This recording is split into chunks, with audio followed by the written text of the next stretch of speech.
Welcome to World Water Festival US Tour. It is so special to be here with you, with Russ Anderson, Jim Brown Eagle, and Verushka Normando in Clearlake, California.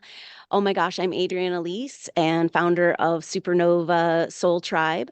And it's so wonderful to be here hosting this amazing experience where we're going to talk to Russ Anderson about the water, about the primary water, about Clear Lake, California, where the oldest lake in America, and deep mysteries about the primary water and uh, so much more. As we talk to the waters, we talk to the mother. So thank you so much for being here. And I wanted to introduce who we have with us today. In Clear Lake, we have Jim Brown Eagle, elder of the Elam tribe that sits right there at the base of this sacred volcano that Russ is going to tell us more about there at Clear Lake. And Russ Anderson, thank you so much for being here telling us about the primary water and telling us everything we need to know about Clear Lake, California. Hi, Jeannie. And Verushka, thank you so much for being here. Verushka is our connection, a very special, powerful connection to Mount Shasta, the next event. So we'll talk more about that after today. Today, we're going to have a very special live stream presentation from Russ and also Michiko Hayashi, the director and global director and ambassador for the Emoto Peace Project, who just put on the World Water Festival in Aso, Japan. And we got to be a part of that at the Supernova Soul Tribe event in Camas Hot Springs, Montana. And now we get to extend the energy and vibration of that World Water Festival right here today with these very special presentations. So I'm so honored to be here with you. We also have Clayton Nolte with us. Clayton is an incredibly brilliant gift to us as in his studies and work with structured water. And so we're going to be hearing a little bit from Clayton about the power of and magic of the way that water wants to be, the original structure, and how we might be able to use that as for healing our bodies and the world. So thank you everyone so much for being here. And we're going to start out today with a very special moment with Jim Brown Eagle from the Elam tribe. Thank you so much for being here, Jim, leading us in a prayer for the water. What an honor to have you. Right. Thank you. Welcome, everyone. Before I get started, I would like to take a moment of silence for all the people in Palestine that's being murdered with our tax dollars.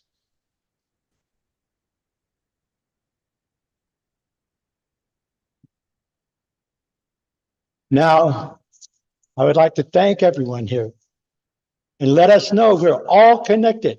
We're all humans.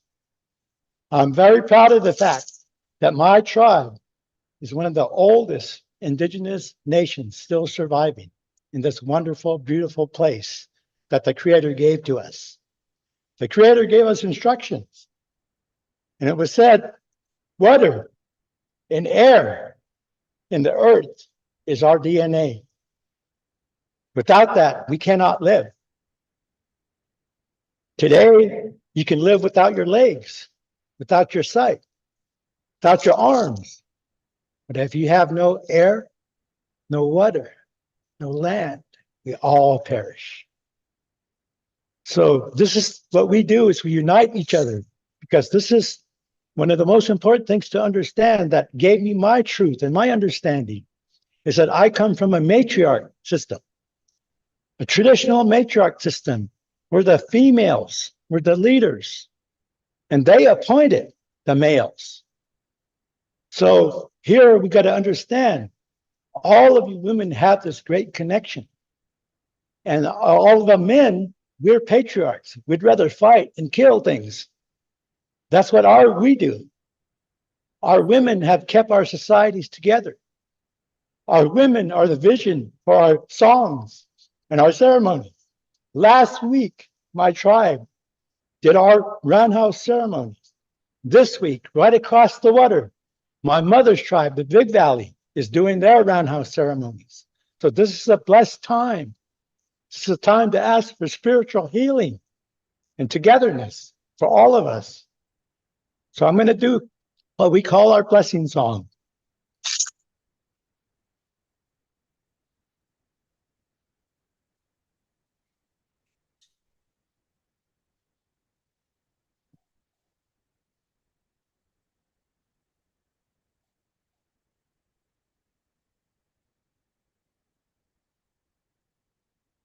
The blessing starts in 4 directions because we all come from those directions.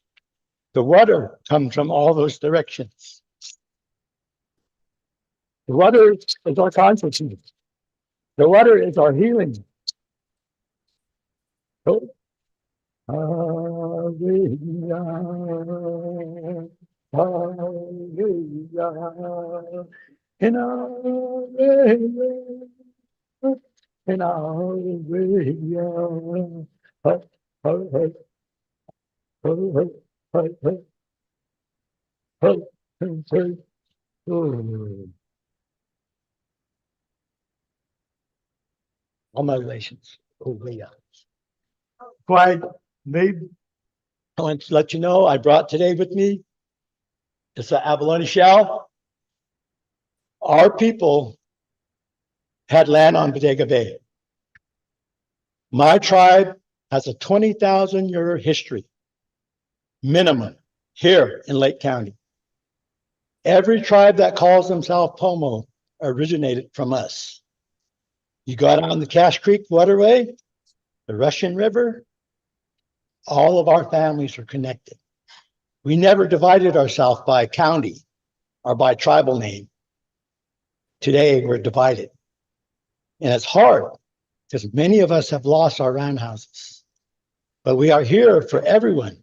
And our matriarchs tell us not only do we have to bring our people back in, but we have to teach all of you because you are our family as well. And we got to understand we're all in this together. We need to find the spiritual connections that we all have to one another. That's what our matriarchs taught us. They were always there for us. And this water is so important. Look how powerful water is. Look at the devastation in the other states where it came. We know the power of water. Every time we have a ceremony, the first thing we do is go to the water and pray. Then we fast in the sweat lodge with the water. Then after the ceremony's over, we go back to the water and give thanks for our spirit and our family. And we all need to heal this lake. Now I know we can because we have many strong hearts here. And I want to thank everyone for bringing your spirit here. This is so important. I've learned a lot from my friend Russ that really just supported what my culture told me about the water. All my life, every other tribe's name for us was the water people because we lived in that water. We actually had underground caverns that our women swam through in a rite of passage. That's gone now. But this is a holy place. It's a spiritual place for everyone. Everyone who comes here, they take a drink of the water in the mountains, they always come back here. We had shamans that would go out to all the hot springs and do their medicine and heal people. That's how powerful this place was. Today, there are medicine people that I'm connected with that come all the way from Nevada and Arizona just to get the medicines that are growing here in Lake County. And that's how I know them all. The ghost dance was brought here in the 1700s. We still do that dance in the roundhouse. So this is uniting us. This is a powerful spiritual way, and the water is the key for all of us, all my relations. Oh, and one last thing I wanted to show. Does anyone know what this top is? It's obsidian, right? Yes. Okay. Did you know we had a trade with South America? They came here to get our obsidian. We call this black gold because we traded it. And Borax Lake was our medicine lake where we healed the people at. That no longer is functioning, but the lake is still there. So we are happy because our young people, we're waiting for our matriarch to come to our communities. We're waiting for them. That's going to be the next change for us because we're going back to that. And what my wife explained, and I'm sorry she couldn't be here, but my wife is a Pisces and I'm an Aquarian.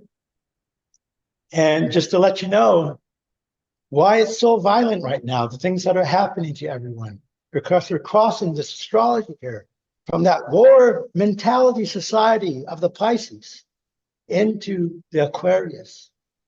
And that's why I knew, my parents told me, stay there, hang on. All of my family are gone. And now I see what they told me. It's coming true.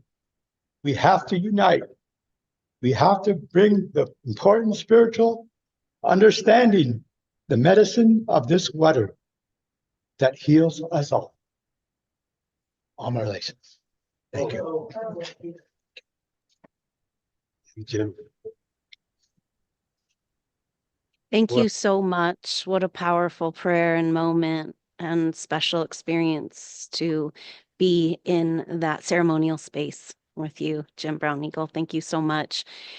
Um, Wonderful to have you, Russ. Here we have Russ Anderson is going to talk to us about primary water, about the Ring of Fire, about Clearlake, the power, the experiences that Russ has had to for the last 30 years on fighting for this lake and for the water and our consciousness. And it's so powerful that you and Jim Brown Eagle are standing there, being there with everyone, Rushka and everyone there today in this energy of love and peace and healing and prayers for the water.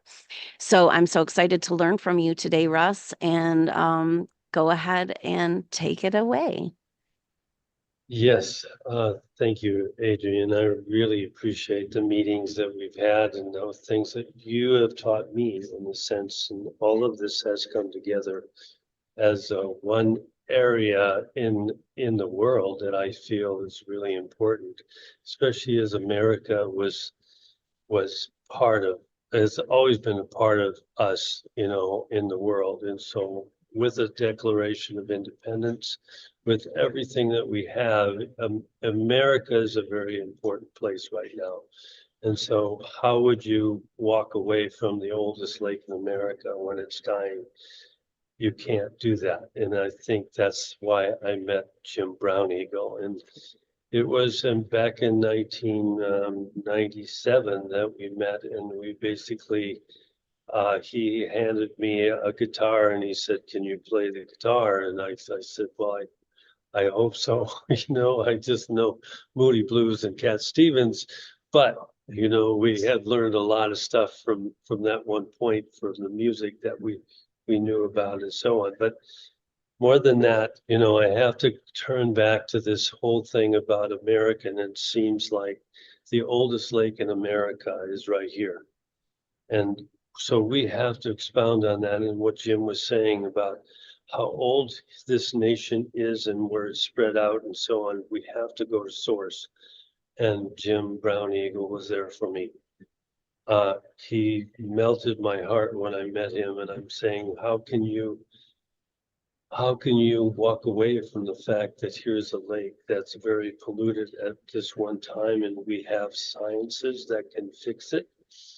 And of course, that's, you know, I had to tell him the story where I toured around the country. I toured all over the country with a thing called Brown's gas. I was the guy who ran the machines in every city, county, and so on in America. Not every, but people would come from different areas and counties to see what Brown's gas really was. That was back in 1996. But prior to that, I met somebody that was very important to me, who was very close to a guy named Yogananda. And of course, that was his guru. And I kind of figured out that there was a difference between the real gurus in the world and those who wanted to be. And as I speak about Jesus was a great guru, he would say all of these things about ourselves. He would say, you will do greater works than me. So the idea of understanding about those who lived prior to us have to be honored. These are our fields of life that if we do not depend or depend on the education or the power or the knowledge of our ancestors, then we are in trouble. So I saw that in Jim right away, and I could see that that was important. So what I really want to do at this point is to study what a trinity is. And I brought Jeannie in, and we were talking in terms of a trinity. And Jeannie, can you come here? Come here and announce what we've been talking about. No, So because please, she understands. So we're going to speak a little louder for everybody here to understand. And so, Jeannie, take it Okay. away. Hi, hello. So Russell and I have been exchanging conversation and getting more understanding for me of why I'm drawn to be here and why I've traveled around now as a being, just being here. Yes. The Trinity, as Russell's explained to me, we all are familiar with the words. Aren't we I'm not sure if we're in Trinity National Forest, but we know about the traditional Trinity. We're talking about the Trinity between the initiators of this type of a project, in this case, Russell, and the ones that have gone with him that maybe are not on the planet any longer. And those of us that are here from our heart space that brings us here, and we're not sure why we're here today. And then, so this is the infantry, as he's explaining. Is this where we're at? The infantry? Infantry is The Air Force, and the technology being the artillery. yes, the Now, help artillery. me out here. They said the third. There's always a trinity, and so on. The Native Americans happen to be the infantry, the ones that came in from the heart. Okay. And now we have more of the psychic ability, the ability to go streaming. All of this stuff is bringing us all together in terms that we have to keep the idea and the understanding of the Native Americans and how important it is because of their ability to go do re we instead of go do re mi. Okay, there's So those as well. And so Jim and I had been talking about that, but we would meet, in terms, and he would say, you need to go to San Francisco and find out that information. So it took a lot of years for us to do this. It took 30 years in a sense. So we have to understand that. So Okay, so what the Trinity that I'm understanding, or what we're yeah, getting to, is the hearts that are necessary for this type of a project to happen, this type of healing to take place in the waters. And I think what was just talked about with there's enough hearts here coming together that have the power with the technology within us to shift water. The Air Patrol or the Air Guard or the Space Force he right. talks about is a combination of psychic abilities being used, and he also refers to the internet as psychic ability, that we can communicate now with people around the world. I think is this Very Air important. Force. And the technology is the science that knows how to test the water now to tell us that we've gone from a different structure of water to this structure. And that science, I just am getting, this is the technology that's required. Otherwise, we're just, and then don't think I'm diminishing anything. Otherwise, we're just praying for water. We don't have the science that proves that it's effective and the evidence. And I don't feel and this is my little part coming out now. I don't feel we need permission from a government or anyone to do this. I feel like I'm here as a representative of Earth and as a being, a human, but whatever, we're all linked, and I'm here. Not here to fight anything, and not to blame. We don't need to point fingers at who's done it, why it's been done, 50 years, 5,000 years. I'm not sure of anything except that I'm here supporting this, and Russ is 30 years, and Russ is looking for us to take and support this and carry it the way it's supposed to go. And I say, get her done. Get her done. So, so I'm really happy that we have people here, and I'm going to start this thing, and so that'll give you a heads up on what's going on. I just talked to Jim, and he said he hasn't seen this yet, and so I'm really happy after all these 27 years or whatever that we have been able to do that. So, can you click? Thank you, Russ, and thank you, Jeannie. We're with you in the Trinity. Okay, so everybody can see this. Does everybody see this? Is it, am I standing apart? You need to lift your voice louder. Lift my voice up. Yes, voice is up. Okay, pretty soon we're going to be doing some singing and stuff here, but here is what we just experienced in Montana. So Adrian can tell you more about it, and Matt can actually explain the places that we've been there. But in this case, we're looking at something that's entirely different than what I thought it would be. We're looking at primary water, and we're working to try to explain primary water and the water that comes from below the mantle.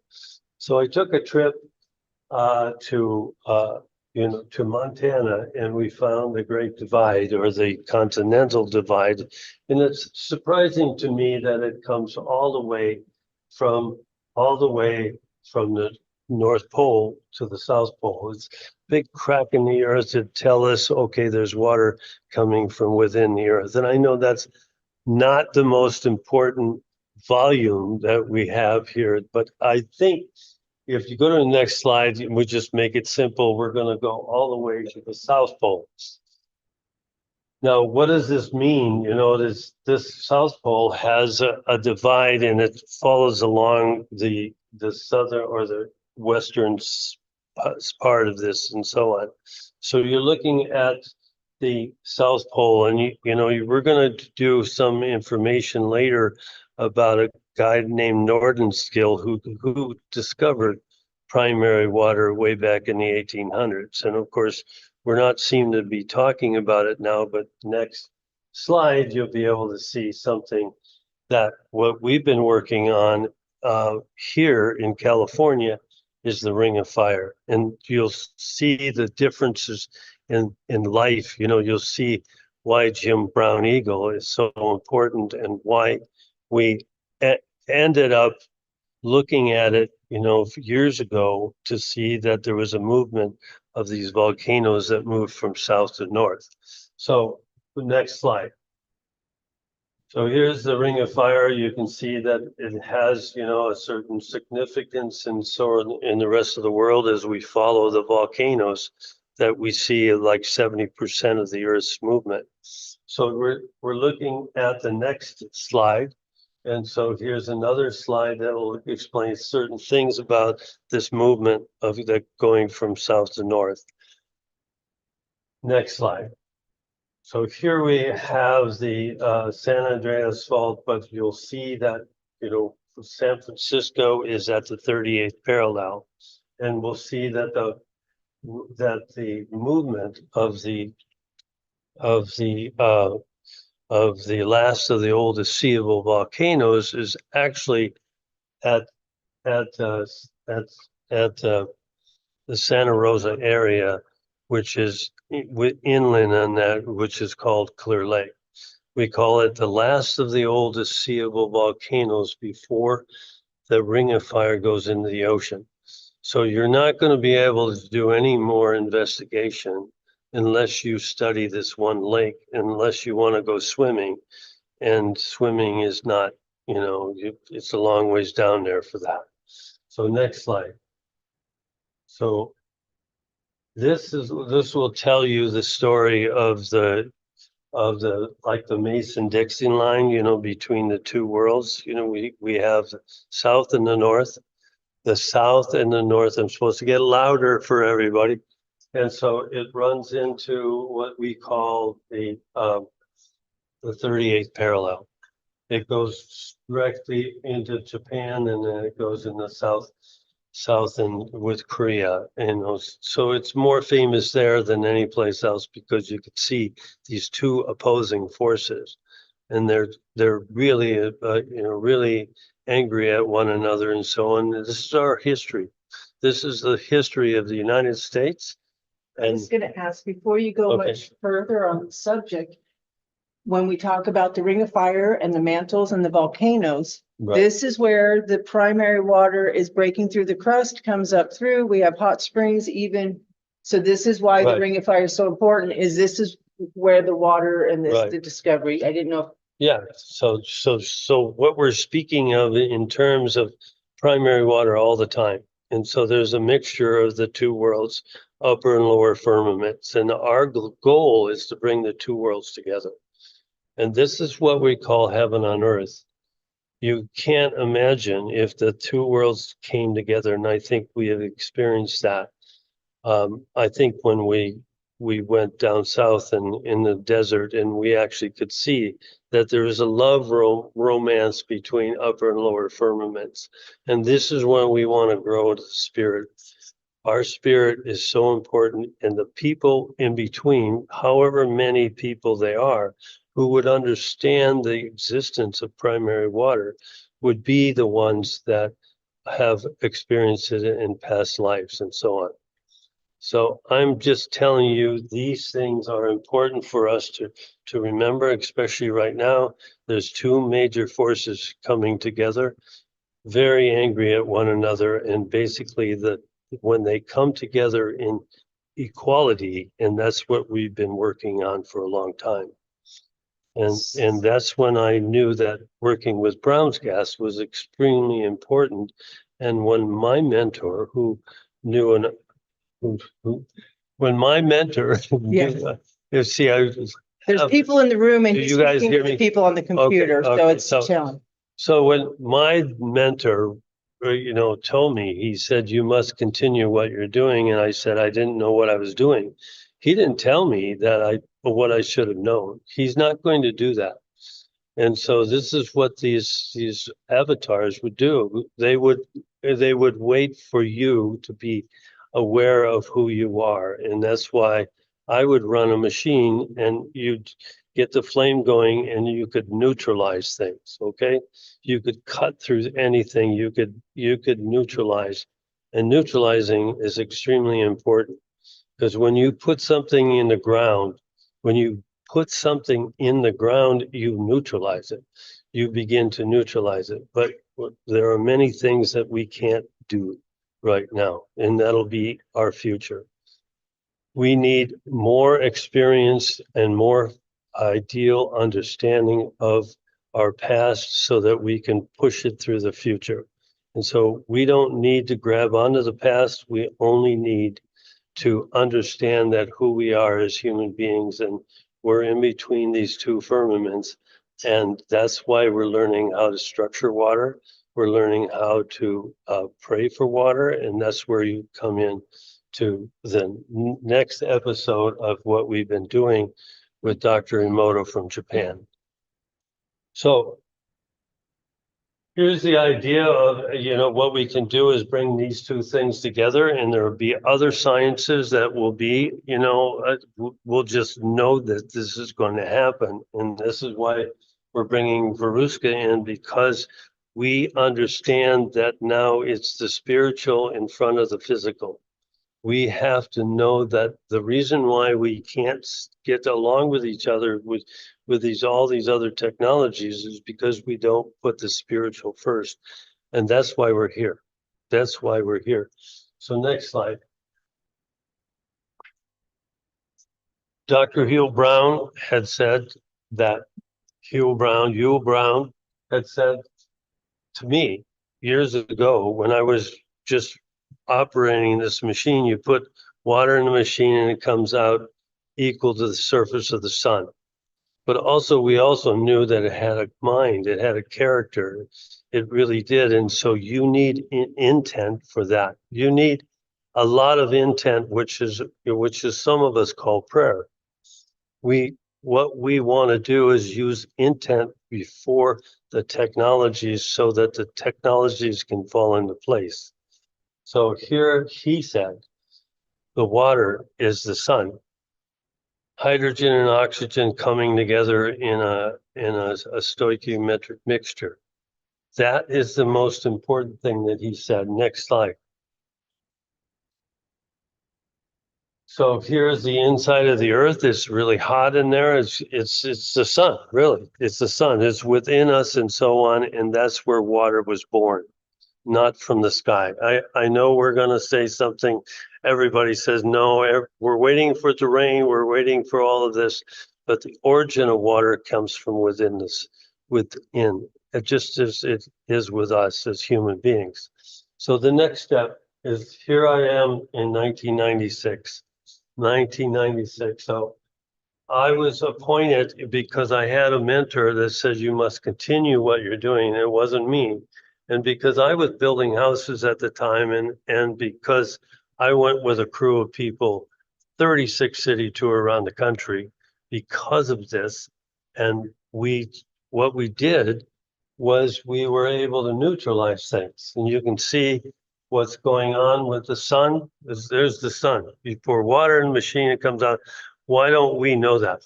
Why is it we have never extended this? And I feel almost responsible for this. This has been more important for me, but to convey it to just anybody would be impossible, unless they have experienced it. And that's why Clayton Nolte is here, because I knew he would know about that. And that's why I asked him to be here. Can you want to call on him for a moment, or are you staying going forward? No, I'm not. Clayton, do you want me to stop in here? Clayton, come on, tell me, because I'm a pain in your ass. You keep saying that. So can you speak out? Maybe we can hear you on the rest of the team here. Clayton will have to unmute. Clayton, are you speaking? Clayton, you'll have to unmute. Sorry. He's coming. There's just, Oh, sorry about that, Adrian. Yeah. Because the greenhouse gas is really confusing to me. I didn't understand. there we go. Hi, Clayton. Hi. Oh my God, we got you on screen. Do we? No, we don't. So I wanted to add something about Brown's gas. One thing that you're not saying about Brown's gas had the capability of welding an aluminum can to a rock or an aluminum can to steel. And the reason it could do that is because the gas itself had the ability to provide the temperature to melt a rock and melt an aluminum can at the same time. That's impossible. It's impossible in science. It's impossible in all things. For one flame to have the capability of melting a rock and melting an aluminum can, they're significantly different temperatures, but being able to melt them simultaneously and melt in time for the can to be welded to the rock. That's impossible. Impossible. But it is only possible with Brown's gas. The other thing about Brown's gas, you talk about its ability to cut plate steel, 2-inch plate steel, with a perfect cut. And the slag, in most welders, and welders understand slag is the metal that comes onto the floor from the cut. The slag with Brown's gas is water. So when you take that Brown's gas, turning out a temperature of about 15,000 degrees, actually it takes two of them stacked together to do the sun, 30,000 degrees. And our government is doing them 3 or 4 stacked together to be able to cut 16, 17, 18-inch titanium with a perfect cut, no loss. But the really big one I wanted you to realize is with Brown's gas, You could take that 15,000 degree flame and pass it over a rose petal, and it would not burn the rose. Any living thing, it would not harm. So Mr. Anderson could have passed that flame over his arm and it wouldn't burn the hair on his arm. 15,000 degrees. That's all I want to say about Brown's gas. But it's a magical technology. Yule Brown was a very special individual. And he passed away. He could have gone on forever, but he had issues. Anyway, we all have issues. Anyway, Brown's gas is a very wonderful thing. But one thing is, a lot of people are going into the world of consuming Brown's gas. Brown's gas is primarily heavy hydrogen. And if you put hydrogen on a plant, it dies, especially heavy hydrogen. The word is deuterium. It gets complicated here. So I won't go into it, but it is complicated. So back to you, Mr. Anderson. You're doing just fine. Or do you... Maybe this is a good time, Clayton, to tell us a little bit about structured water. Okay. My new product is structured water created by Clayton. I've been in the structured water business all my life. I did a lot with the military government. I tried to give it away, and nobody understood it enough to even accept what I was trying to give. So here I am. I started structured water in 2008 with a company called Structured Water, Natural Action Water, 2010 Natural Action Technologies, and now Structured Water created by Clayton. So what is structured water? Structured water primarily is water that through structuring is a vortex, basically spinning the water in multiple directions simultaneously, spinning it to a speed where it changes one element. That element is hydrogen. So all things that exist have hydrogen in them. So when you make one atom of hydrogen perfect, every atom of hydrogen it comes in contact with is made in its image perfect. So structured water is also a primary component of water itself. One atom of hydrogen, one atom of oxygen, two atoms of hydrogen make H2O, water. And the reason that you can even have water is oxygen has a covalent bond, the ability to hold on to two atoms of hydrogen simultaneously. And a good deal part of structuring basically is what is called the hydrogen bond angle. It's the angle at which those two hydrogen atoms come together in the center of the oxygen atom, creating a hydrogen bond angle. Perfect structured water has a hydrogen bond angle of 120 degrees. Basically, yeah, it's 120 degrees. So, getting away from the science, what structured water does, structured water primarily, when you change that hydrogen bond angle, what you're doing is you're bringing water to a place of reducing the tension on the water. The tension is when you wash your car, you have these bubbles that reside on your car. Those bubbles contain aggregates, could be calcium, could be various materials that are in the water. When that water dries, it leaves spots in their car. What structured water does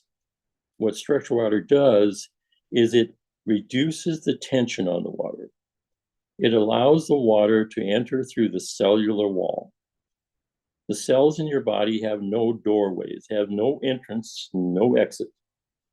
The only reason that you can receive food, the energy of food, the energy of water, the energies, is that the tension of the water is enabled to be able to pass through the cell wall. If you were to measure that, the measurement is in dynes, D-Y-N-E-S. So the dynes needs to be 46 or lower in order to pass through the cell wall. Internal to your body, all living things have a way of structuring the liquid within. Our liquid is structured by our heart. If we didn't have that capability, we could not be alive.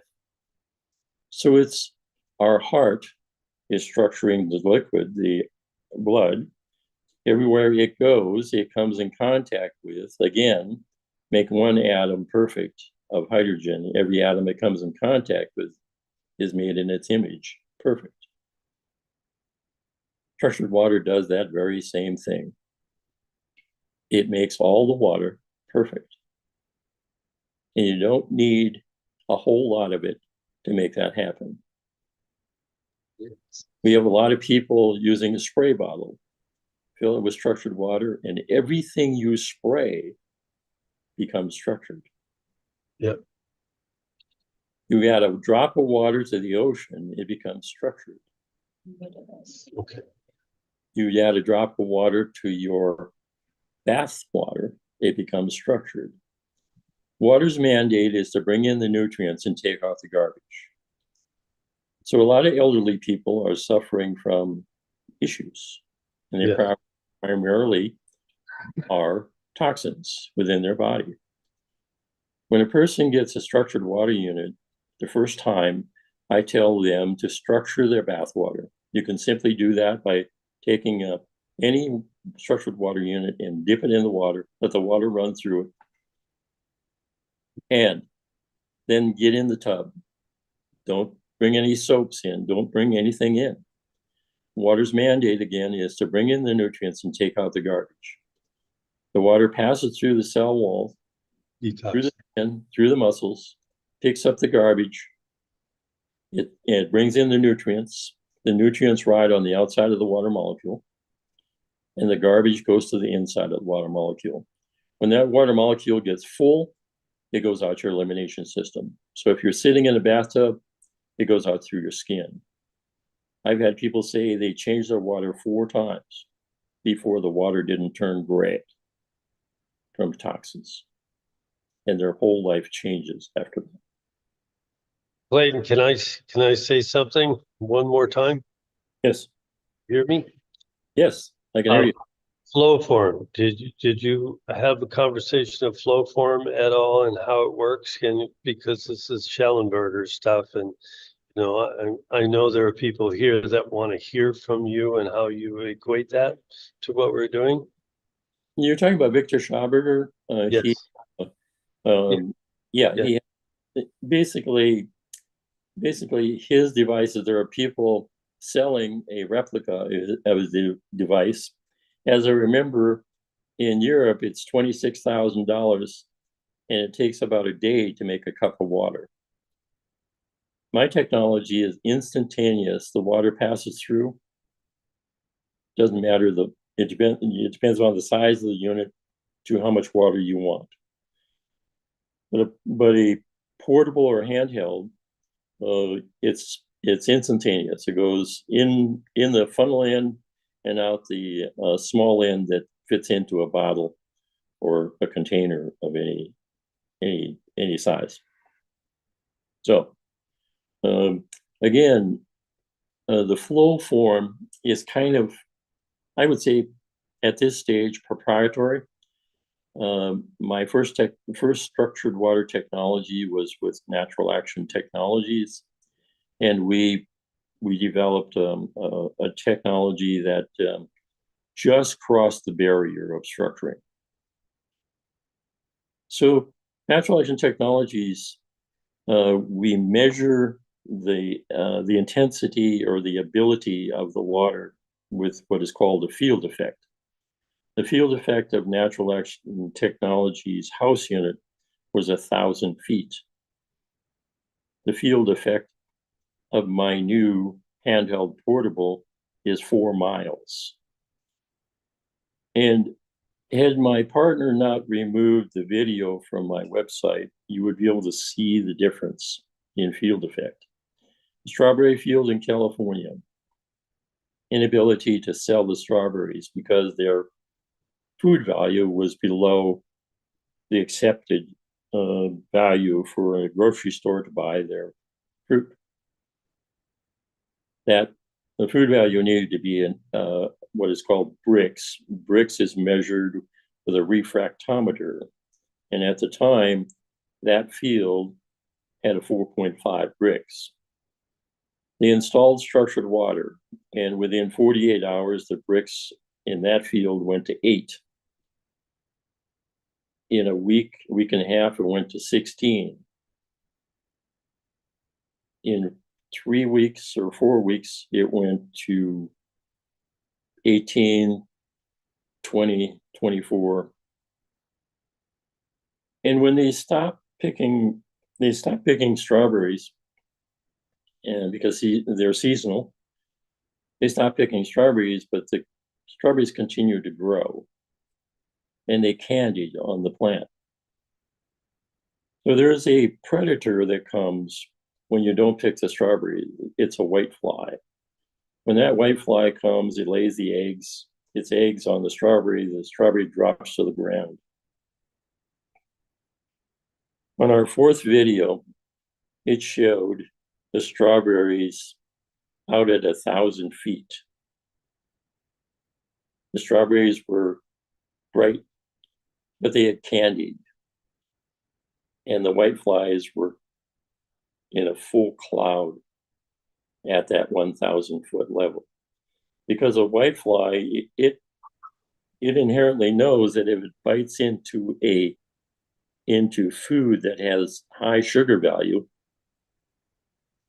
the sugars in its saliva turns to alcohol and kills them. So that's just a bit of. Hey, Clayton, Yeah. we're ready to do the rest of the presentation, so That is, we can have thank you so much, Clayton, for that amazing story. And I can't wait to talk to you more about primary water. Are you ready to take it away, Russ? Well, I am, but I want to ask one last question because Okay. I noticed that structured water works together with other technologies and so on, and especially here in California at the oldest lake, we're having an algae problem. And of course, can we work together with these different technologies that we have with this situation? Because it's really, really bad, not just here. It's bad in all over California. So You add structured water, the algae will recede. it will recede. It'll recede. It'll fall. Because algae consumes the oxygen in the water. Right. And but it's in reality, algae thrives where there's little or no oxygen. Right.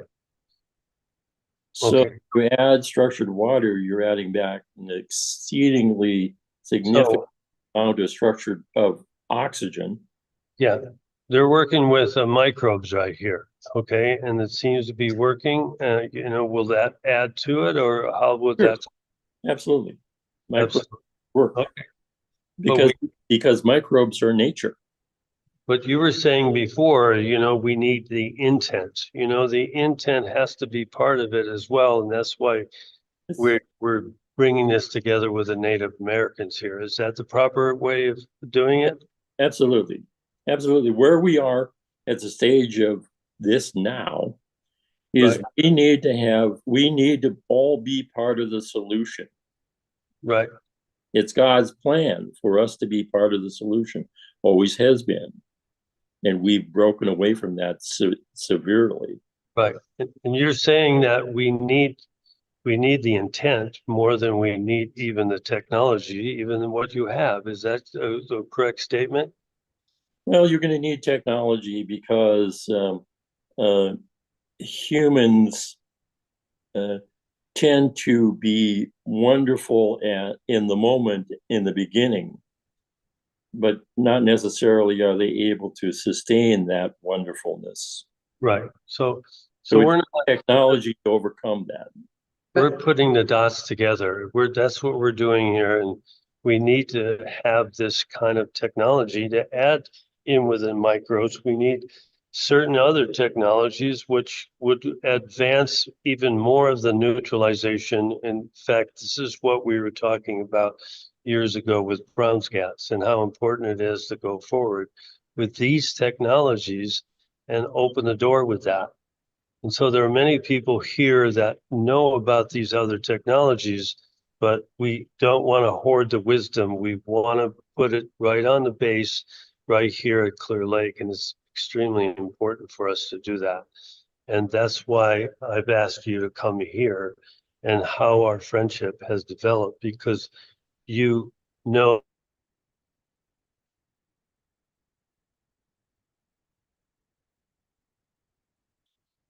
I lost you. Hello? Looks like we lost Russ. Yep. Clayton, so it's so wonderful to talk with you.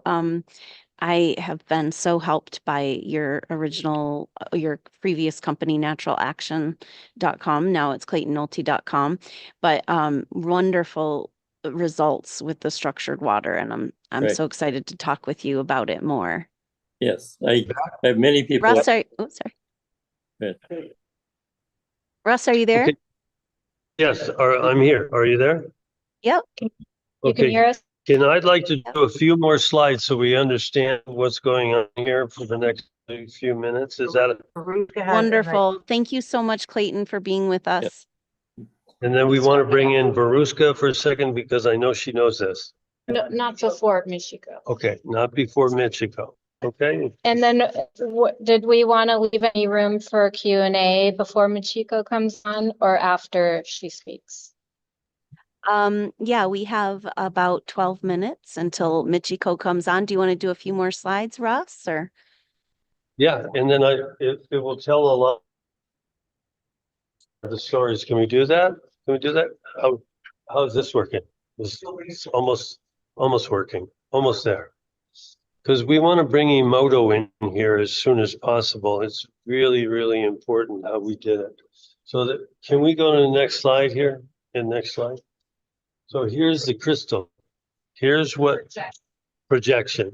Okay, this is are you guys hearing me back there? Yes. Okay. All right. This is the crystal in which was put in a newspaper in 2005. This crystal of which Dr. Emoto himself had said is extraordinary complex structure. So we were talking in terms of complexity, different than just what you do and when you speak and the changes of consciousness you have with the water. There is a complexity. And so the next one will tell us what it is that we can do to be able to see. And this is where Dr. Emoto had said, you want to go to the next slide? This is where Dr. Emoto came to me and he said, how do you know this stuff? And I said, because I knew Dr. Hugh Brown. Okay. And he thought that it was a miracle. He said, well, I know him. I studied his work. In fact, this is, his whole faith was put in as this, what Dr. Hugh Brown had said. Okay, so these are what we talked about, in the water that comes from below the mantle is different than what comes on top of it. So we have atmospheric water, and then we have water below the mantle. And he began to understand what we were talking in terms of structured water, and how it's so structured within the earth and so on. This is how we want to talk. We want to arrange these things very importantly. And that's why I want to really bring in Verbruska here, because of her understanding of the spirituality of the water, and how, just touching the water is extremely important. That And would be a wonderful way to introduce Michiko. yeah, Perhaps, Vrishka, you want to talk with us a few moments? yeah. Hi, Sure. Vrishka. Thank you so much Hi, for being here. thank you. Thank you, everyone also who showed up here in person today. I really feel the blessing and the energy of the indigenous culture here. So thank you so much, Jim. I'm feeling a lot of love in the space, despite all of our technical issues here. And my background is in psychospiritual work and emotional freedom technique. I'm a master practitioner for 17 years. I work with groups of people. I'm also a medicine woman with flowers and work with the vibrational nature of flowers. So it wasn't until last year that I met Russ and Jim on Earth Day by chance that I had the idea to tap on water. I mean, you can do tapping, which emotional freedom technique is a practice that combines the psyche and the body. And the reason why people actually heal extremely swiftly from PTSD is because we are cross-referencing the body and the mind to access the emotions so the emotions can move. And I had known from personal experience that you can work on your cell phone, on inanimate objects, on if your car's running out of gas. We've had in my community all kinds of testimonials of having breakthroughs with inanimate objects. So it wasn't until I was at the water's edge and I had divined some flower essences that wanted to be and assist Clearlake. I'm always like, you can only try, praying in secret, praying for people, you kind of like, let's just see. So I like to bring curiosity to the table. And when I looked up what the lake had tested for, which was heliconia from Hawaii that I did under an eclipse essence. So an eclipse is like something leaving, correct?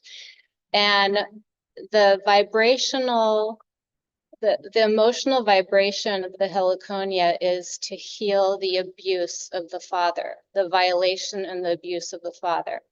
And so what are we dealing with at Clearlake? We're dealing with capitalism, corporation that brought toxins into the lake and brought imbalance. So we're talking about emotional energies and structures that had impact, that had consequences. So when I read what the heliconia was there to assist with, I leaned into the emotional nature of like, what would the water need to heal, to bring back balance from this abuse, from the grief, the sadness, the anger, the rejection. And so I tapped on the water and I couldn't believe how energetically responsive it was. So from then, I couldn't believe that I'd never conceived of doing it in 17 years until that moment. And I've been a water protector by nature my whole life. And so I just wanted to invite people. I retested on this visit what the water might need support with, and I have about 80 different flower essences I've created between the East Coast, Hawaii, California, Mount Shasta. And basically the combination that stepped forward, number one was bleeding hearts, which is all about healing the heart. And Black-Eyed Susan, which is about abuse and actual, violation physically. So it's just interesting that the combination that stepped forward was all about heart healing and remedying the abuse of actual aggression, and Lantana, which is about freedom. So I just wanted to share that it really is, what is water is the mirror, right? So if we even can conceive of connecting to the water, we're automatically also reflecting toward our own nature. And I know that for myself, this whole eclipse portal, the main energy signature I've been working with personally is narcissistic abuse. And that is what the Western culture represents, right? In the most negative and extreme ways. So I actually just in the last 2 days created a new flower essence, and it's not me doing it. It's like it shows itself, it steps forward. I call it a simultaneous event because now we're ready for it. And it's also the simultaneousness of us coming together and making an intentional prayer, whether we're doing it consciously or not. The intention is there. And that's why I'm just grateful and want to acknowledge everyone who physically showed up, because we live in such a disposable digital world. It's just so meaningful to really take a stand and show up in person. And that's why also the vibrational flower essences are actually so impactful, because they might be just a drop of water, but what is the water doing? It's holding a frequency, and with our intention, maybe that's just the modality that creates the miracle, that creates the healing.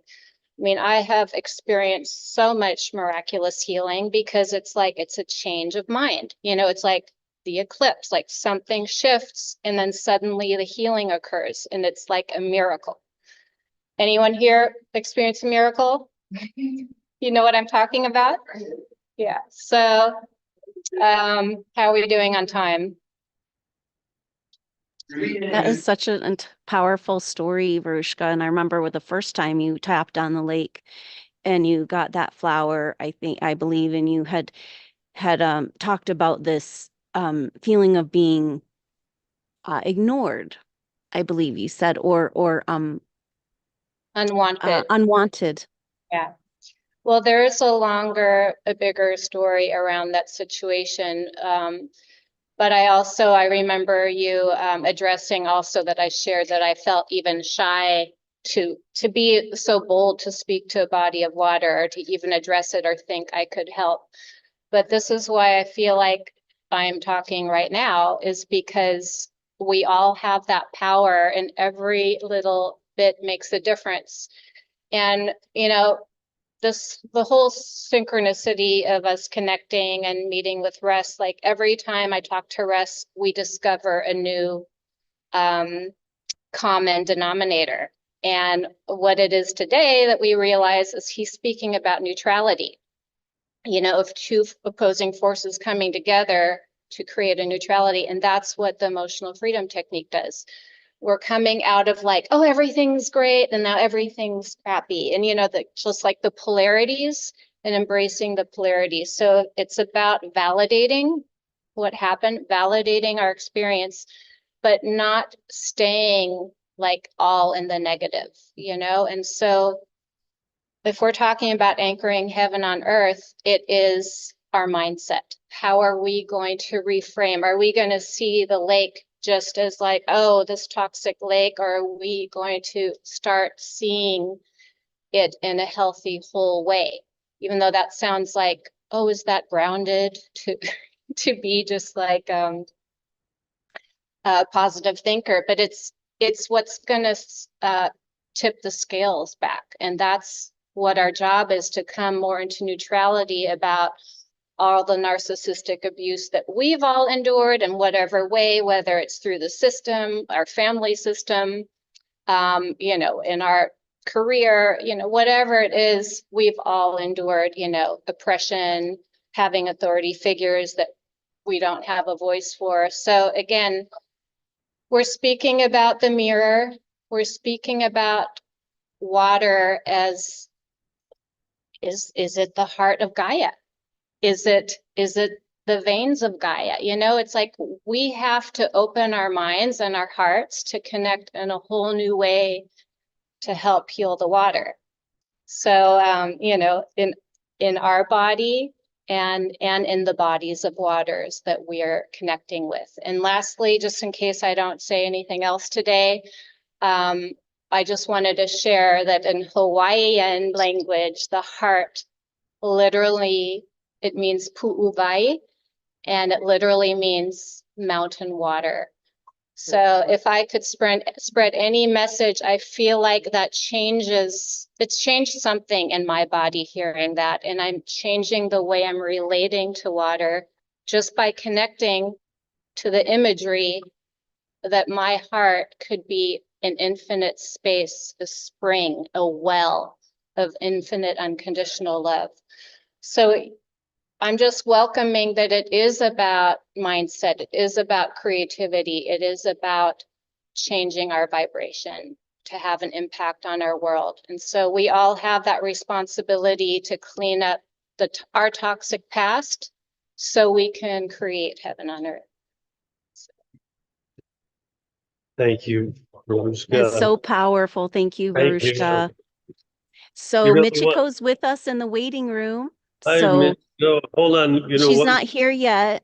I Okay. just I'm gonna invite her in here. I just wanted to make sure we're ready and just say thank you so much to Verushka and just talking about the power of the water as the mother, the voice of our mother, our great goddess, Mother Earth embodied, and the great mother holding us, loving us, and how powerful to begin that communication and prayer for healing, as well as the technologies. So thank you, Verushka, for bringing in these other technologies.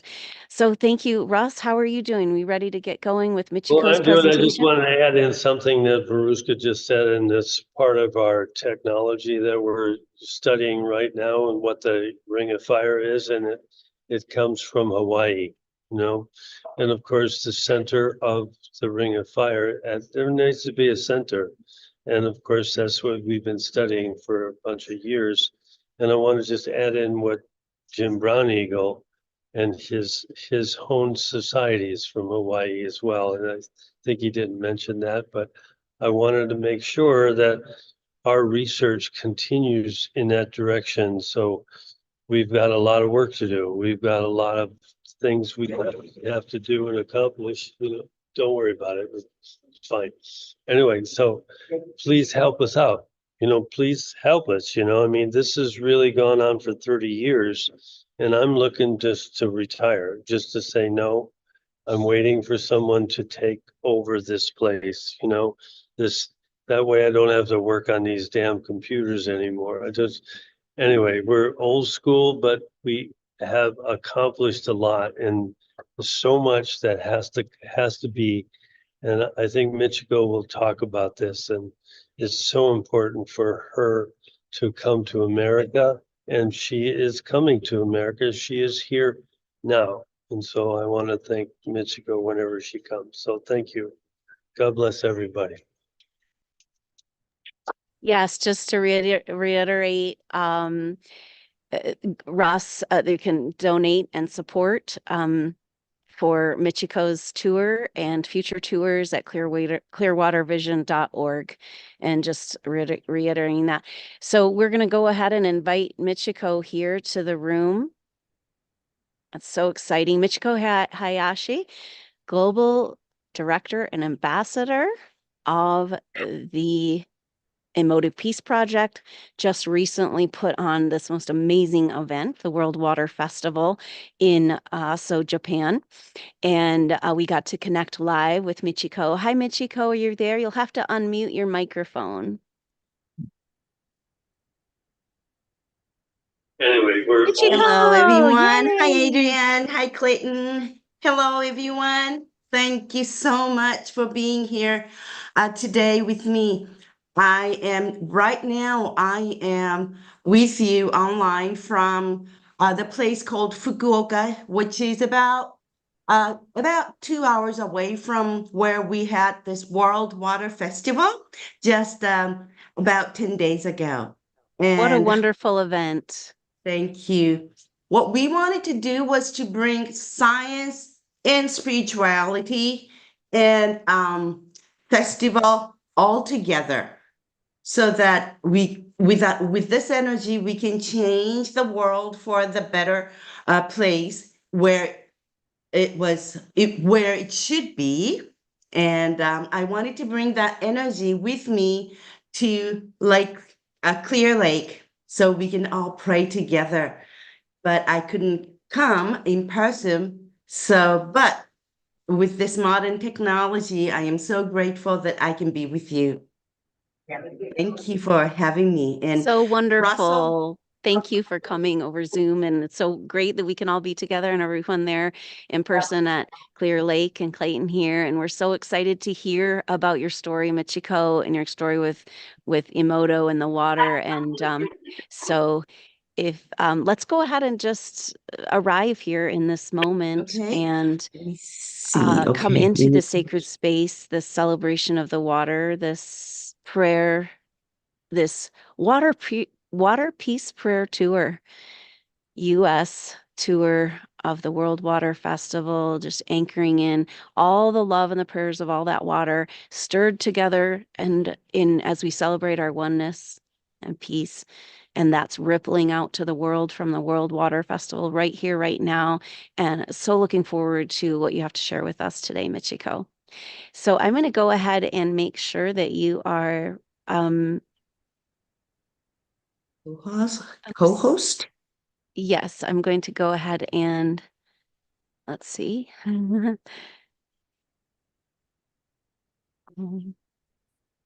Get you. Okay.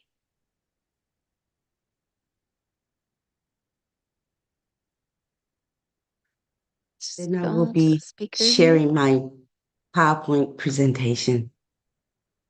And it's very nice to see you, Clayton. Thank you so much for being here. I was so looking forward to meeting you in Arizona, in person, but you know, can't hear Wonderful you. to be wonderful to have you with us. And I'm just sorry about. Is it look like you're able to share your screen at this Let's time? see. Okay, let me try. Oh yeah, I may be able to. Let's see.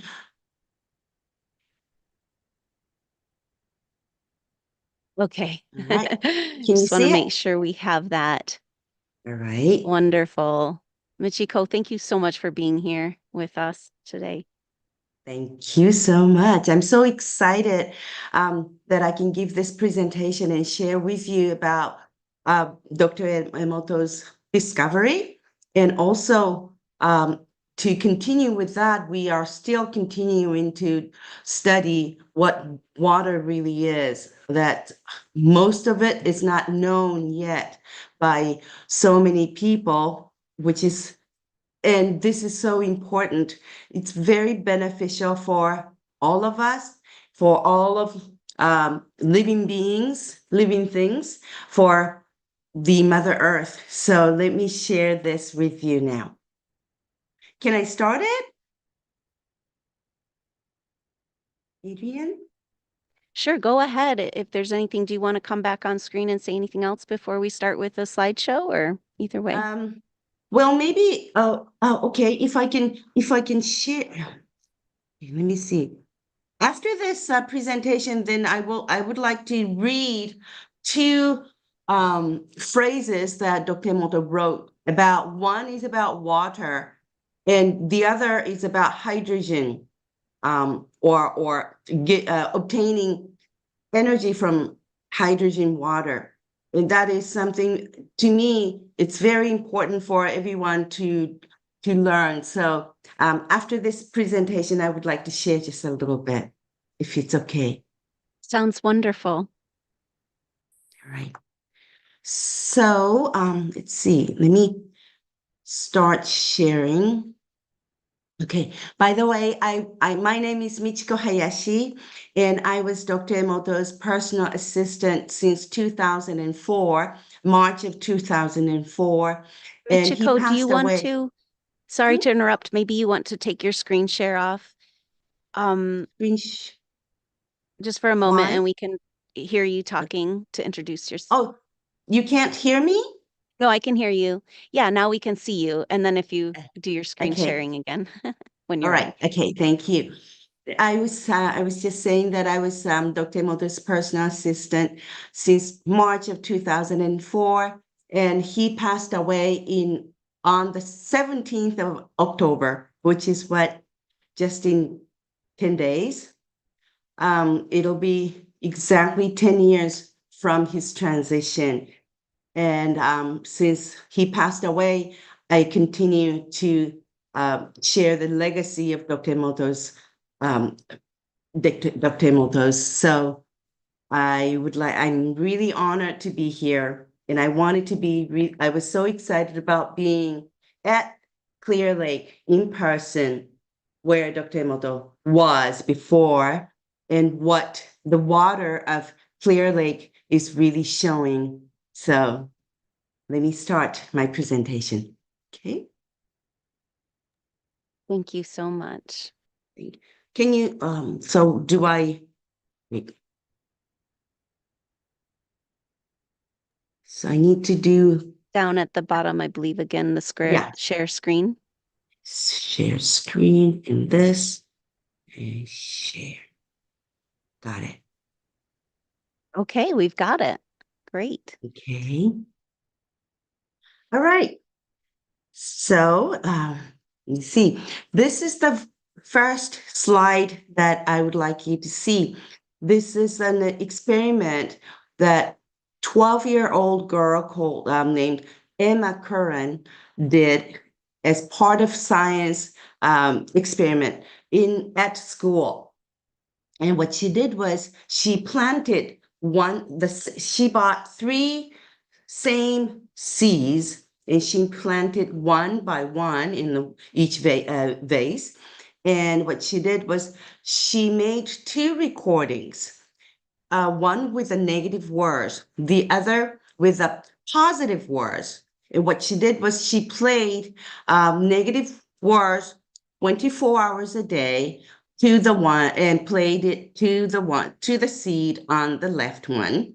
And to the right one, she played the positive words like I love you or you're beautiful and all those beautiful words. And the one in the center, she watered and the sun ray was evenly given to all 3 of them.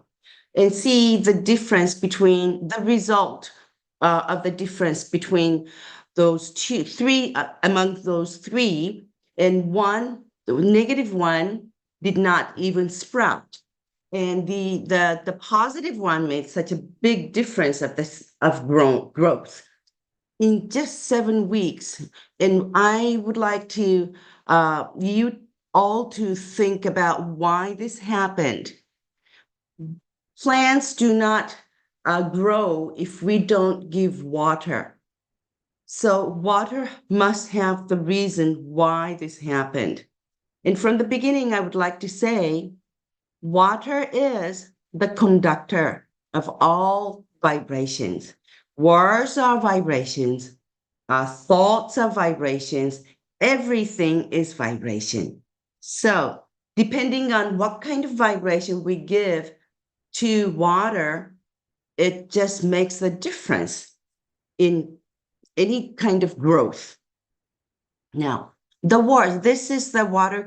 2 are the water crystal photos from 2 different words in English. One is from thank you, and the other from you fool.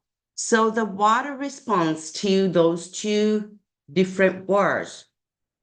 And this happens at the molecular level. So the C's, the experiment with the C's, you can see why that result happened. The difference of the vibration. Now, as Veruska was saying, water is the mirror of our heart. This is what Dr. Emoto always said. Water is the mirror of our heart. And it is the mirror of our heart, but also water is the mirror that reflects everything. In this picture, I took last year in November, where we have, this is from the national park with a Japanese garden. And it lighted up in the evening when it was dark. And the front side is water, it's a pond. And there was no wind, so it was very calm. And when the water is very calm, it really reflects everything. So I'm saying that the world we are seeing is the reflection of our collective unconsciousness, is what I think and I believe. Everything is hado. Hado means in Japanese, it's vibration. And water is a transmitter of all vibrations. And vibration is information and it's energy. And everything has its own frequency. When we talk about frequency, it's the same frequency resonates with the same frequency. And there's law of resonance. The same, let's see, vibrations resonate with vibrations of the same frequency. So let's think about our consciousness, our words and actions. From what we think or how we feel, their vibration and energy comes out words. What we think becomes words. And what we think becomes action. So when we are really feeling happy, we laugh and we're just doing the actions of happiness. When we are angry, we're saying something related to anger, or we sometimes we do things related to anger. Can be destructive. And when we're happy or kind, we do something, actions of kindness. And because it's vibration, the frequency, so it resonates with the same frequency. And that's the law of Hado vibration. And law of vibration is law of resonance. And that is law of attraction, because the same vibration resonate with the same vibration and comes back to us. And it affects everything, my life and everything around me. So it's a law of the universe. So whatever we are thinking or feeling without even intention, it really creates my life. It really creates the happiness of my family. It affects the people around them, everything around us, our pet, our plants in the family, plants and living little tiny living beings of the earth around us. How many thoughts or feelings do we have in one day? Emotions, thoughts, and words affect not only our life, but also our planet Earth. And so we are co-creating the electromagnetic field on Earth. What kind of the planet Earth do we want to co-create? Every single person has so many emotions or come up with so many thoughts in just one day. And study says in one day, we are thinking or we are feeling about 50,000 times to 70,000 times, or sometimes it's even more. Or when we are meditating, it's less. But in average, 50,000 to 70,000 times And from those, about 70,000 times, the average of 80% of what we think in one day is negative or nothing important. Sometimes anger, fear, or we're confused, we can be sad, we can be complaining something about something, all these negative things. In average, I mean, and not in one person, in general around on Earth. 20% is positive. Sometimes we're happy. Today we're sharing joy and love and gratitude to water and thinking about water. So if we were just our positivity is more than 20% today, and that can be confidence also. And when we are happy, the water is responding so beautifully like this. When we are unhappy, the water is responding accordingly and it's broken like this. So, what do we want in our life? What do we want to give? What kind of vibration do we want to give to water? Because we are 70% water. In the air, there's water. In the soil, there's water. If you have pets are within their bodies, they're water. If you have plants in your house, they're water. If you have flowers, they're water. Everything has water. Now, world population in 2024 is said to be 8.1 billion people. And that's collective unconsciousness. Every single person has consciousness. And all together, we're just collective unconsciousness. And one person thinks or feels in one day 50 to 70,000 times, what happens? How does this collective unconsciousness affect water? We are water. Water stores memory. Memory is information. And water delivers that information, vibration. And water is deeply, deeply connected to our consciousness. Water is the catalyst for well-being and health and peace. It's not just only about people, but about nature, about the earth. Now let's think about how much water we have on Earth, or how little we have on Earth.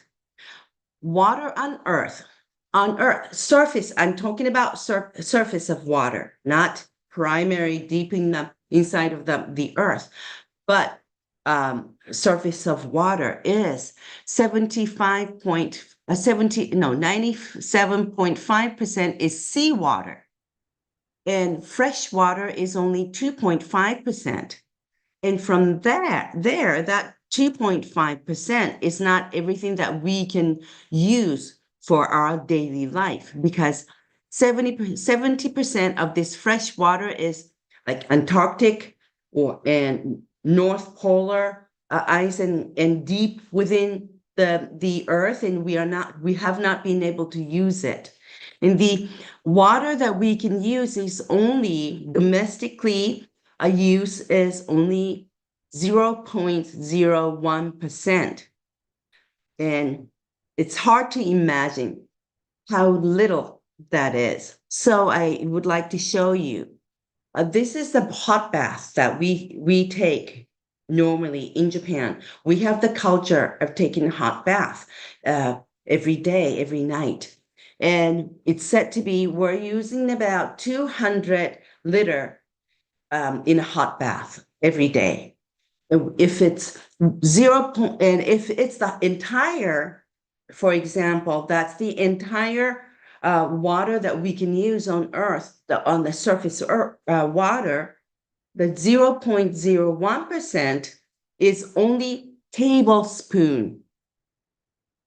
So this is all the waters we are sharing on Earth with everyone, every beings, all animals. And all animals are moving to find water, drinking water for their life. And are we still trying to take care of this water, protecting water with respect, with gratitude? What's happening on Earth? Water on Earth has been polluted. We humans have polluted. So it's about time we recover, respect, we send out love and gratitude to water, because without water, nothing can stay alive. No bacteria can stay alive. If bacteria cannot stay alive, none of the living things can stay alive, because bacteria is the one, or microbes are the ones who are really making the earth where we can live. So now let's take a look at natural water, how beautiful natural waters are. These are from spring waters and Lake Maggiore from Switzerland, and Holy Spring at Lourdes, France. All the natural waters are beautifully formed at the molecular level. And holy water in Lourdes is because everybody comes there and offer the prayers. So the shape of this crystal is like a rosary. So what we are giving to water, water forms as it is. Now, Russell showed the water crystal from Clearlake. It's really beautiful. It's Dr. Emoto said this is one of the most complex waters. You can see how complex it is. We should really keep this water molecule so complex, because it's one of the oldest lake in America, and we should be appreciating it. We should be sending lots of love and protecting water. How can we do it? There are two things we can do, I think. Spiritually, by praying, by offering love, respect, and gratitude, appreciation to water. We can do that. In the other, with technology, that we have the modern technology that we can use. So that my hope is to recover, starting from Clearlake. And that's why I wanted to be there in person, but hopefully we can do that next year. And starting from Clearlake, we will be doing it. And I know that waters are communicating. Waters have networks, and they communicate instantaneously. So once Clearlake is cleaned or protected or recovered, all other waters will be cleansed or cleared. So this is why it's so important that we start doing it from here. Water is trying to recover. I would like to share this. This is the upstream of Fuji River. The upstream because of the Mount Fuji, the water is so beautiful. But when it goes to midstream, it's polluted like this. Why? Because of us, humans, using detergents and using throwing away all the waste without even thinking, because we buy detergents after watching the TV commercials, and you start without thinking anything, we of consideration for nature, we use detergents and throw away all the things that we use at home. But water is really trying to recover, just like us humans. When we have the virus coming in our body system tries to recover. That's why we have fever and all that. And water is the same. When it goes down to downstream, it's recovering. So water itself has the resilience. So all we need to do is to respect water and try to help, not to pollute itself. Every moment is a choice. Everything and every living things have water. Like humans, water has a natural resilience. And so let's protect well-being of water. How? What is good for humans' well-being is good for water. So something good for humans' well-being is good for water. So that is good for the earth. Respect and protect water, both spiritually and physically. Now, people tend to forget about the importance of spirituality. It is deeply connected with our thoughts, emotions, consciousness, intention, because that affects everything physical, every materials. Your health is healthy water, and that is healthy Mother Earth.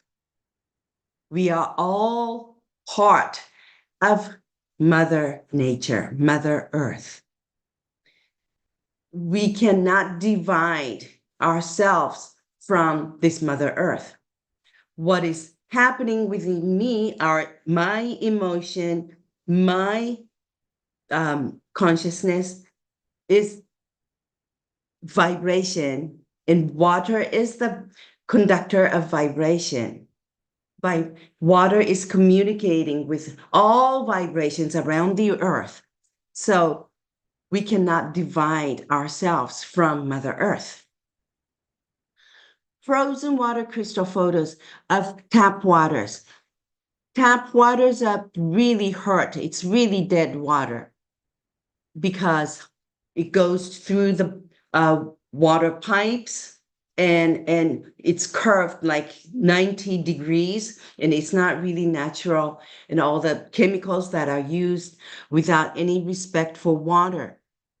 And you can see like all the major cities around the world, tap waters are really hurt. When we play music to water, when we do the experiments, we use distilled water and crystals of distilled water before any experiment. It's like hexagonal, very simple hexagonal water. When we play Beethoven's Destiny to this distilled water, then it changes to this beautiful crystal. But when we play something destructive, like heavy metal with the negative words in it, or if the singer is singing with anger, then water cannot form the beautiful crystal. So here's the choice. What kind of music do we want to play? What kind of music do we want to listen? What kind of vibration or sound do we want to hear? Because water is really affected by all the music or sound. Now, showing different pictures to water. This shrine of Izumo in Japan, we showed this picture to water. then water created this crystal. Now you can see water remembers what it sees. We printed the heart mark, and showed it to water. And now water formed this heart mark crystal. Now, so we can see that water remembers what it sees also. It remembers what it hears, listens, what it sees, and now showing words to water. It's just like I showed at the very beginning, I thank you and you fool in English, but these are Japanese from thank you and you fool. Now you can see the difference of the energy of words. And this is the rice experiments that one of the school kids did at school, at home. And his mother cooked rice in water and put the same rice into two different jars. And on one rice, the boy wrote thank you. In the other, he wrote you fool in Japanese. And every day he said thank you to this thank you rice, and you fool to you fool rice. And in 1 month, this is the result. The thank you rice got fermented and it smelled even really nice. But the other one with you fool, it got rotten. So it does affect even rice. Why? Because of water.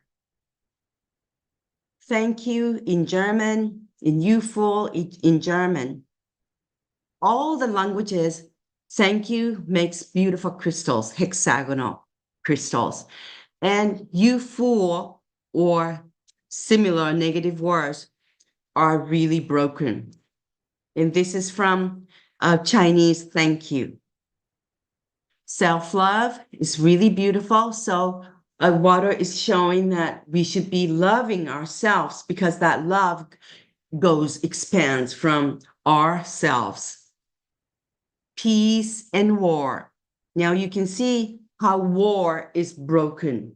Now it's not only water crystal photos, but this is, well, when Dr. Emoto started to do the water research, he took tap water every day to test toxins of tap water. And it has like mercury toxin or lead toxin, aluminum toxin, just a little tiny bit of toxins in the tap water. But on the 17th of January in 1991, this toxin level value went up. And he didn't know why that happened. On that day in the evening, when he went back home, he saw that he watched the news and discovered that that was the day that Gulf War started. In the battlefield, they had a lot of bombs. And that negative, destructive energy, the vibration of the destructive energy reached Japan instantaneously. Why? Because water is the conductor of all vibrations, and the speed of this Hado vibration is the same as speed of light. It delivers 7.5 times per 1 second around the earth. That's how fast it is. So the destructive energy goes all over the world on earth, that instantaneously. But if we are sending loving energy and appreciation and respect, all the positive energies, then it also goes all around the world. So instantaneously.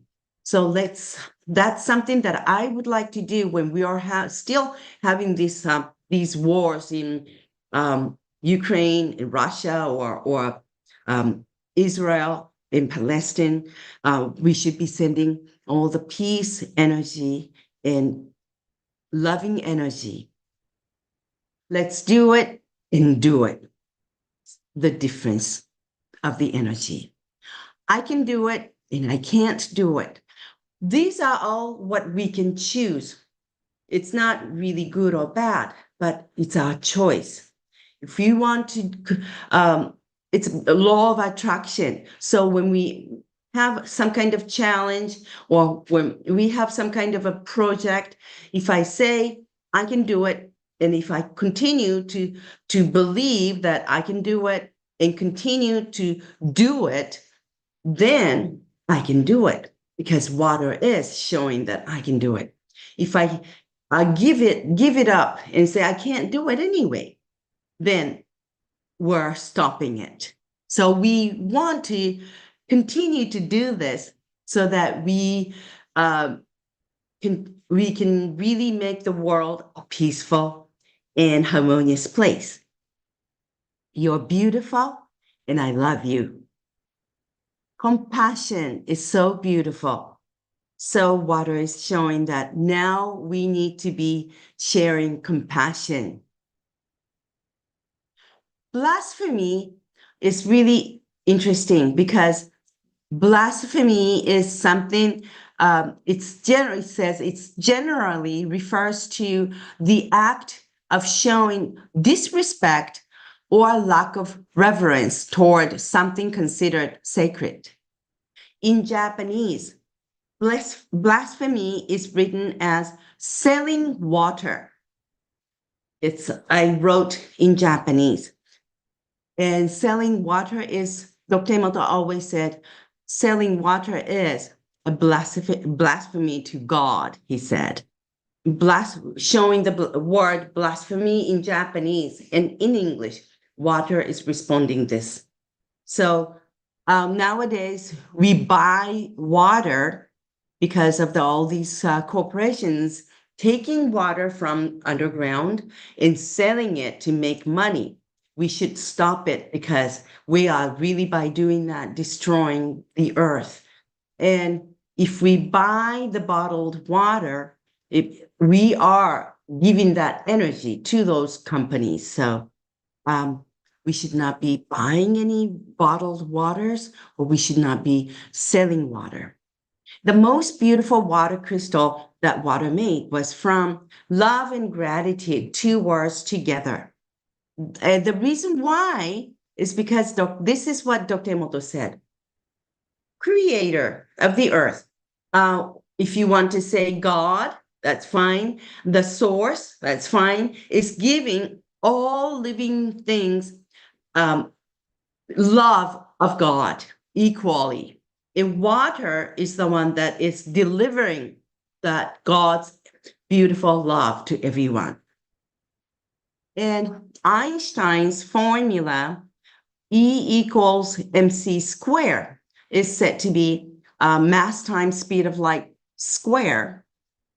But Dr. Emoto's interpretation is energy is number of people times consciousness squared. That means the more people with better consciousness makes better energy. Chemical formula of water is 1 oxygen and 2 hydrogen.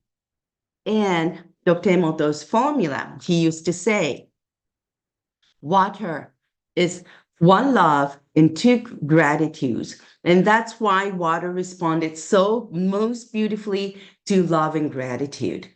Now, what it means is replacing or changing oxygen to love and replacing hydrogen, 2 hydrogens to 2 gratitudes.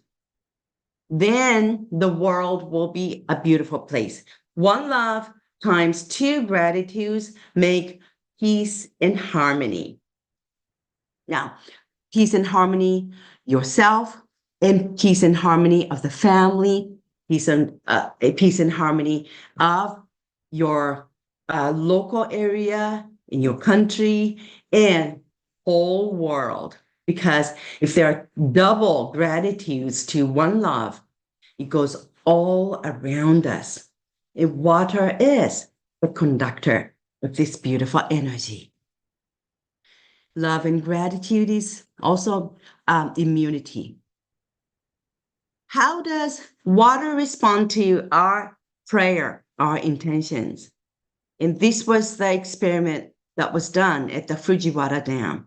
This water was really polluted. So we took this water sample before the prayer and after the prayer.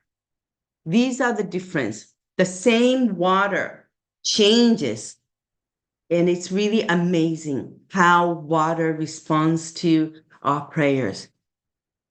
Dr. Emoto was in Taiwan. I think it was like 2009, around that time. And 500 people got together and sent their love from Taiwan to tap water in his office and how he changed it. Okay, that was they were sending love to tap water in Tokyo. This was Dr. Emoto's desk, and we put tap water there. Now, before the remote prayer, the tap water was this.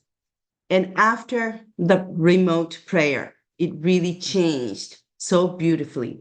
So remotely, we can also change the water formula.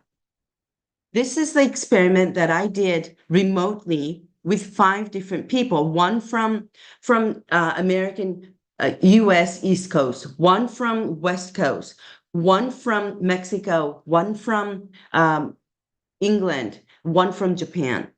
I asked 5 people to send their thoughts to accordingly to the noodles. What I did was I bought 3 cooked noodles, and I only put A, B, C on these noodles.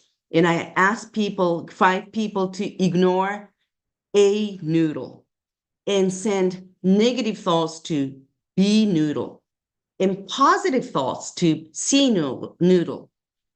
After 3 weeks, this is the change, the result of the experiment we did for 3 weeks, just by their thoughts remotely. So it does affect everything physically. Now, this is the water prayer that we did in 2022, 3 years ago, when we had the World Water Festival. That was the very first time, and it was still under COVID. So we could not have so many people at the venue. What we had was 100 people at the venue, and there were about 500 people joined online and other people from around the world, and about 5,000 people sent out their love and gratitude to water. And we had the expert who had been checking the polluted water and cleansing the water with their technology.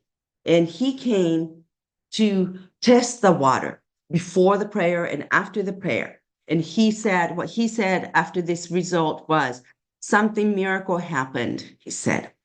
You can see all this electric conductivity, resistance, and salt level, all these. But he was so amazed to see this COD value. Before the prayer, the raw water, before the prayer, the water's COD value was 15, which means fish, it was polluted that fish could not even stay alive. But after all these people prayed together at the same time for about 5-10 minutes, it went down to 7. The value went down from 15 to 7, where fish can stay alive. So he said that pollution even got improved. Only by sending prayers, we can change, we can improve water. So this is how powerful our consciousness is, our intention is, our prayer is. And prayer is so important. And today, I would like to ask you to please send beautiful prayer to every water within you, around you, when you drink water, when you wash your hands, when you take your shower, when you cook, when you eat, please say thank you and send love to water and respect to water. Thank you so much for watching and listening to my presentation. I will stop sharing. Michiko, thank you so much. That was so powerful. Thank you And so it's just, much. I can just feel your love and energy and vibration so strong. And isn't it nice that we can connect in this way, even It's though we're really nice. so far apart, or are we? Especially Right. after the work you did last weekend or couple weeks ago at the Mhm. World Water Festival. Our hearts are one. We are one, really are. It doesn't matter where we are. We can get together like this. We can share our thoughts, our information, our study. And most importantly, I'm so happy that, Clayton and everyone is agreeing how important our thoughts are, our intentions, our prayers are, spirituality is, because it's balance between our spirituality and technology. When we combine our technology and spirituality, that makes really perfect. And if I may, could I read what Dr. Emoto wrote in his two different books? We And would love that. okay. Let me share a part of the quote from the book called "The Study of Water of Life," from the viewpoint of Hado science. Hado means vibration. He said, "What is water? Hado, the root from which everything is formed. A stone lying on the street, a tiny insect clinging to a leaf, an empty can or newspaper thrown away in the garbage, the breeze, the rain, the sun shining down on us. They're all Hado. Everything that exists in the world, including us humans, is connected by Hado vibration. And the intermediary of this connection is water, which is essentially a pure, beautiful, and very humble substance.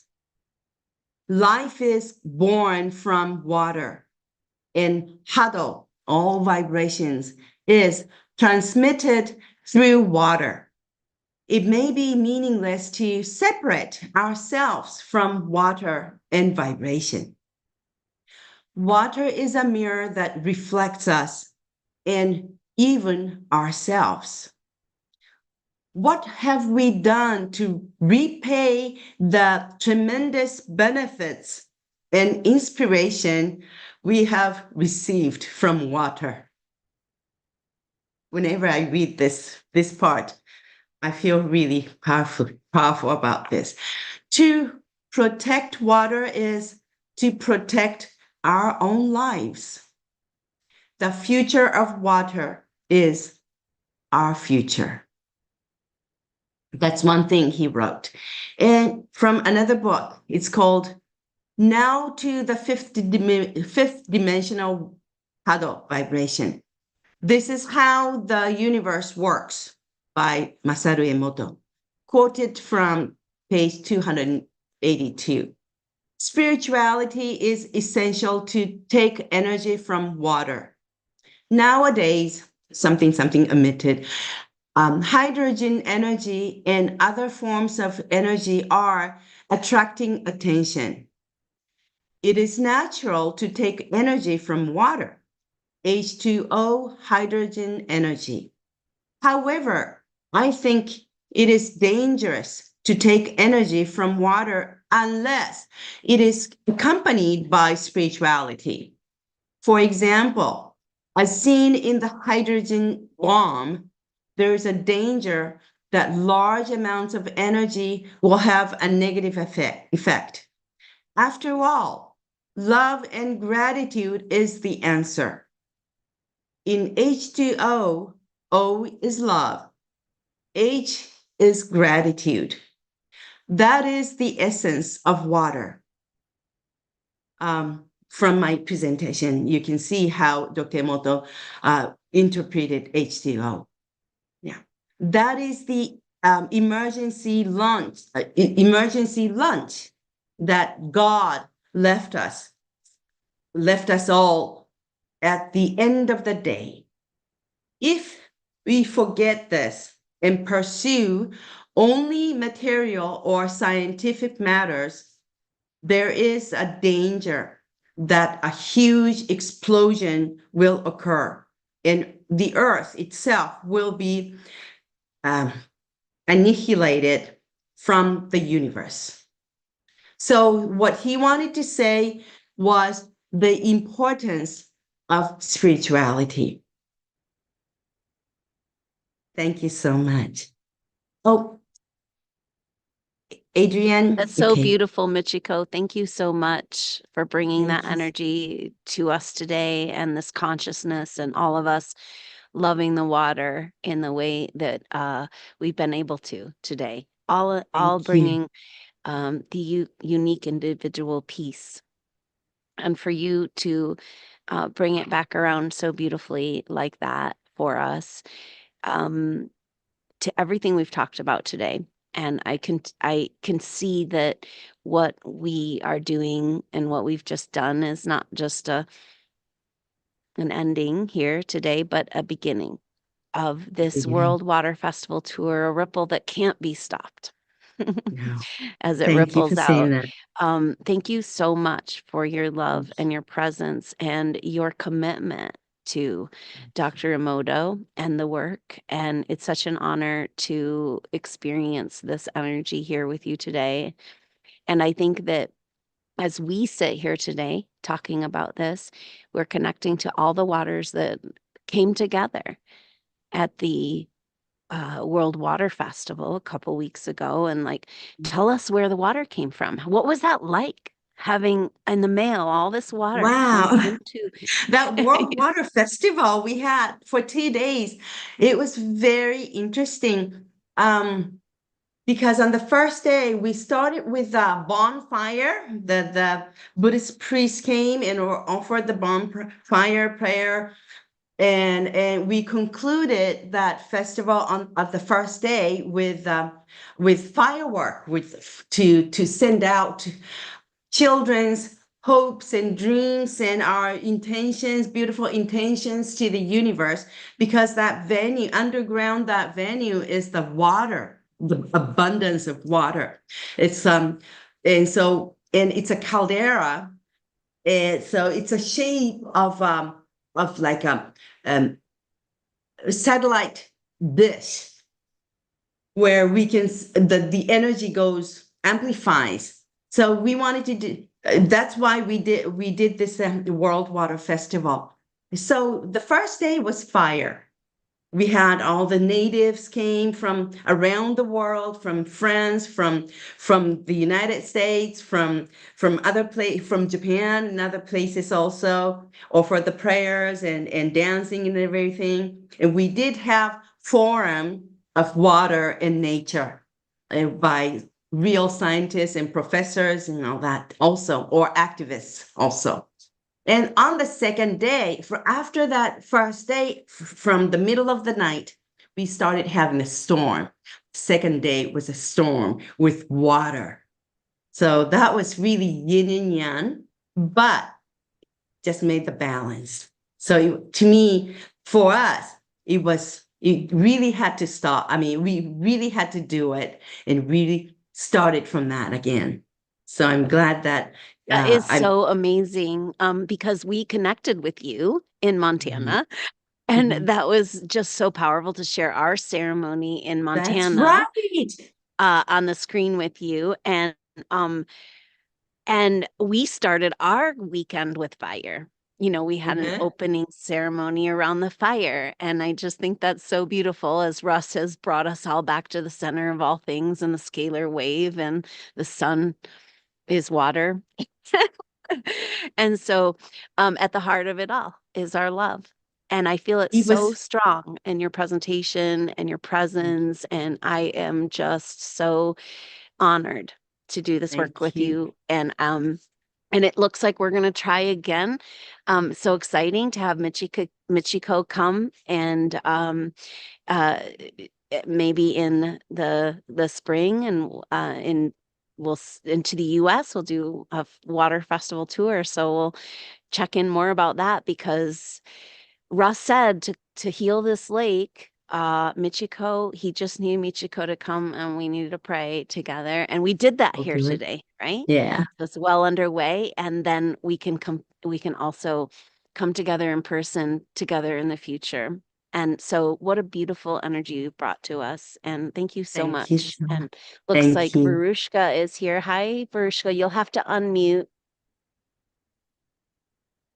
Oh, Russ would like to play a song, it looks like. Yeah, we're getting ready for, thank you so Okay. much, Chico. That was so beautiful. Thank you so much, Veruska, for sending us water from Mount Shasta and all that from the different places from Peru and other places. And Adrian too, because we combined all the waters from all around the world and just represented oneness of the whole world and offer the prayer to that water and gave that to back to nature and water. So It's so powerful, and we can feel it thank you. connecting us today. Thank you for all that hard work and everyone for joining the waters. All right, Russell. Beautiful. Hello. Hello. It looks like, Russ, you got a song for us? This Yeah, is so exciting. we're gonna sing a song about what Verushka was saying about the importance of the feeling of the water, and we messed it up for, I think it was, what's the name of the song? Yeah.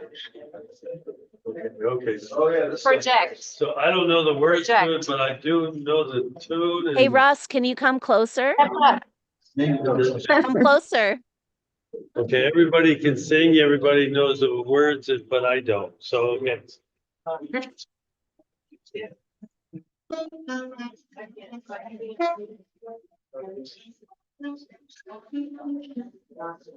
One more turn.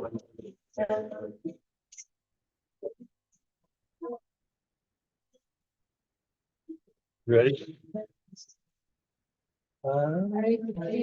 Hiding voices in my mind that say I'm not enough.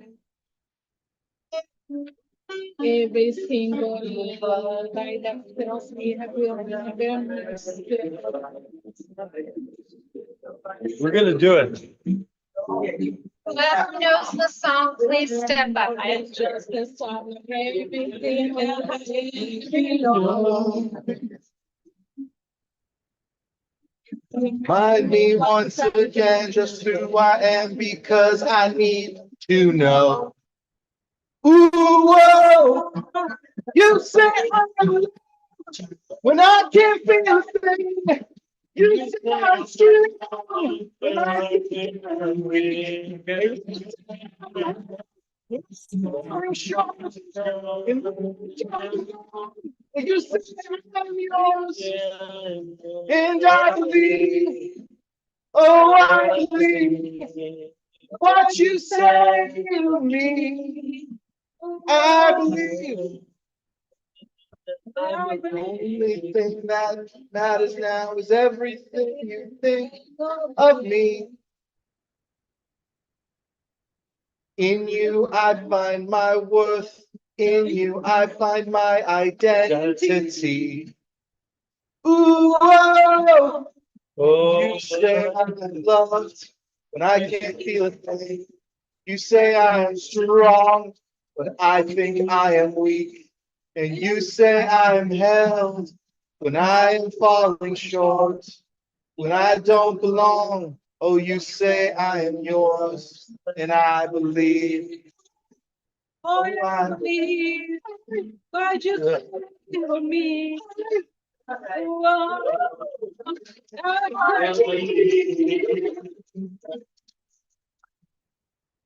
I think we have one more Okay. verses here. All right, no.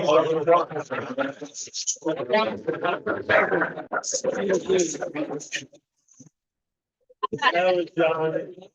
Jumped in there. What a We guy. feel you, Russ. We feel you and love you. Thank you so much for bringing us all together. You're amazing. Okay, I'd like to say something. I think Jim is gonna say a prayer and we want to tell a little story here, okay? As Bruce Okay. got a good story and then we'll end this. Bruce, the first. Okay. Quick little closing story that I'd love to share that happened this week. And then Jim will be closing us out. And this is about the consciousness of water that I experienced firsthand.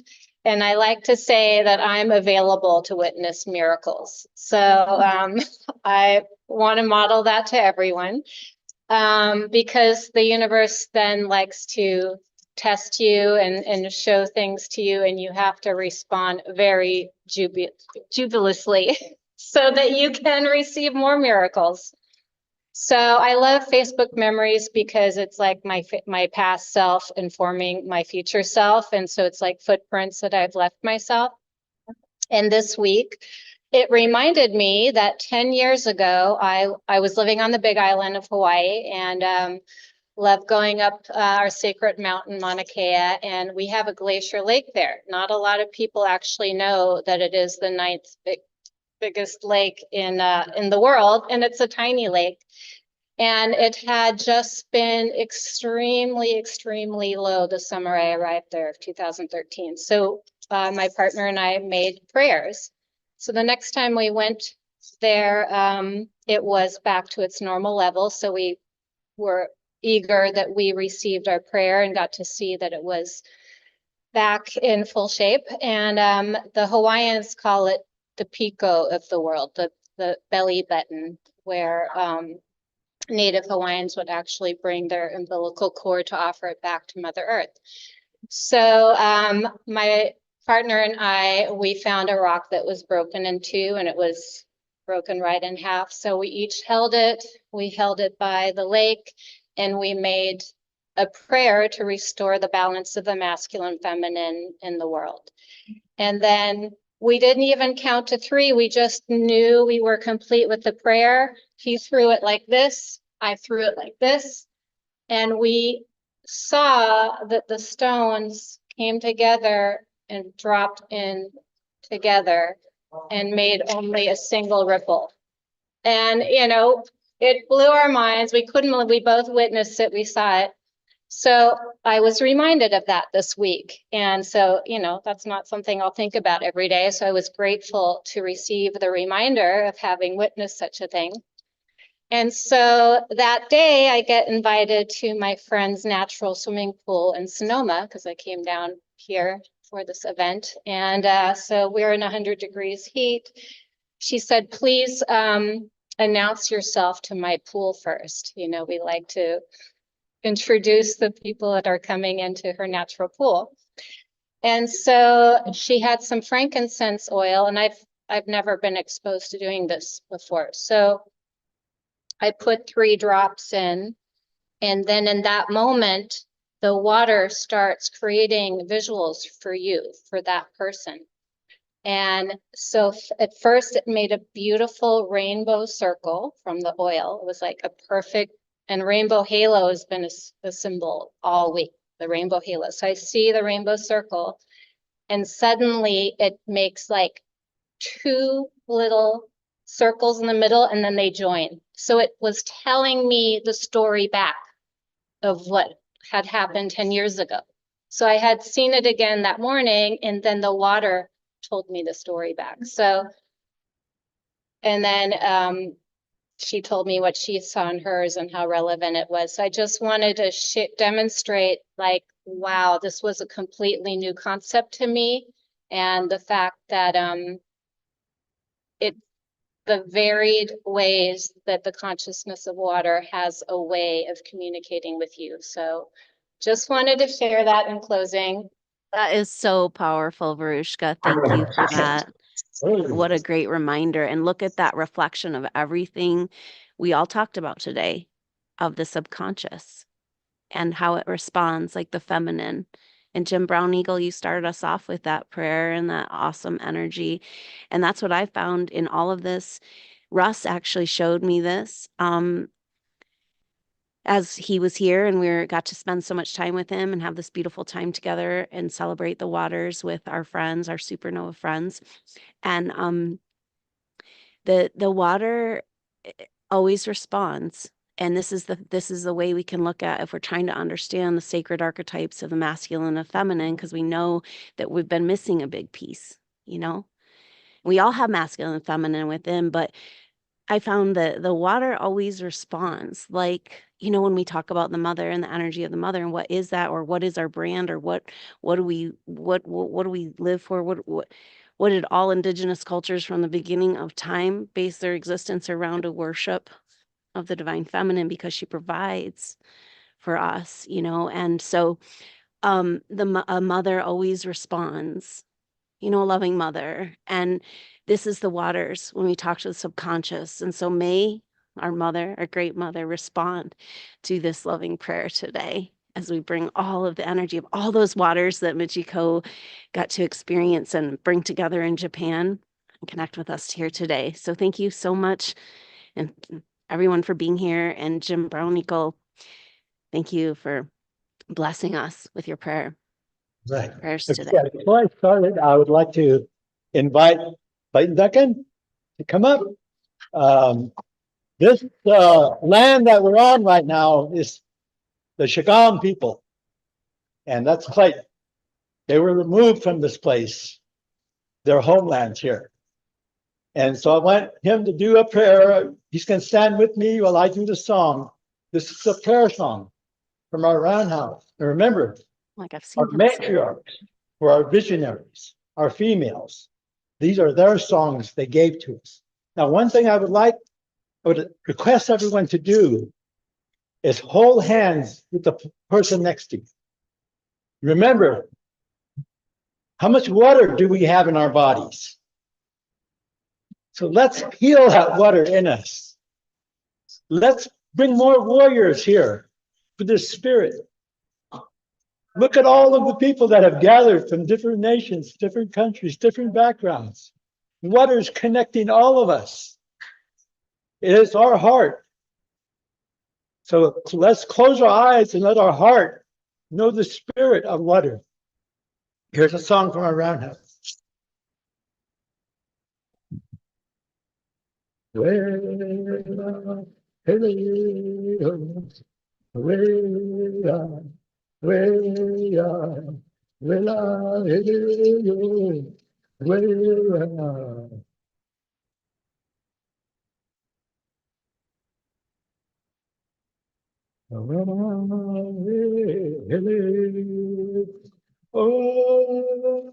yeah.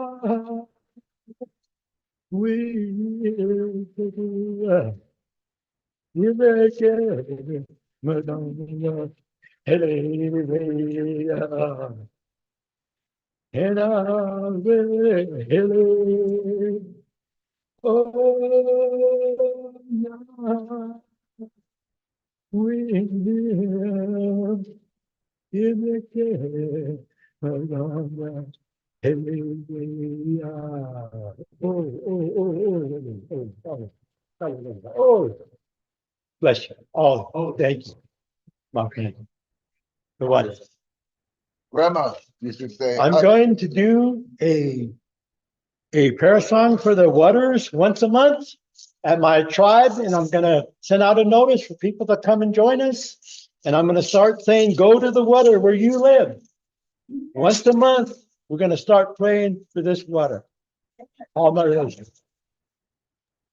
Well, how beautiful to connect with you in that way. I can't wait. Thank you. anybody ever heard of the Hands Around the Lake? Oh, yeah. Okay, remember when we did that over there with Niles? Me and Niles, we started that Hands Around the Lake. Well, basically it was about this right here, about that guy doing that with the crystals. We thought of that and said, man, we should go to the lake and start, doing these prayer things. We started it, but then it kind of fell apart. Okay. Grandma used to say, Harika, I'm standing before you humble and asking you for your prayers, for your energy. Harika is the energy of love, caring, sharing. He didn't teach our people to make a bow and arrow to go against our, any enemy. It was always about taking care of each other, and we've been here for over 25,000 years, and we want to fix our mother. This is what this water we were made out of, me and him. We were made out of this water and this earth right here.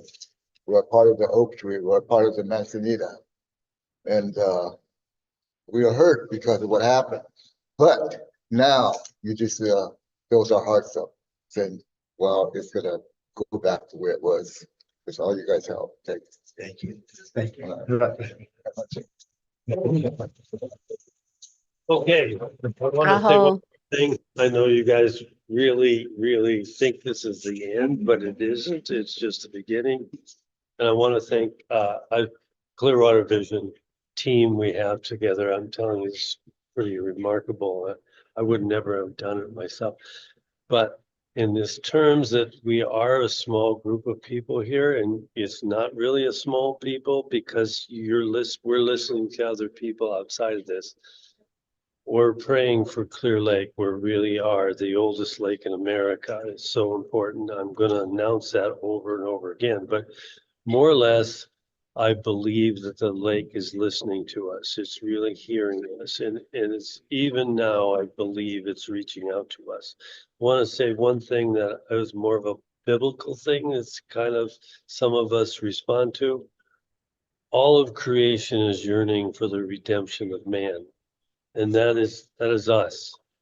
We're, even if it's just a small amount of people, it affects the water itself. So what we're saying is it's just not just a poison or something that the water is.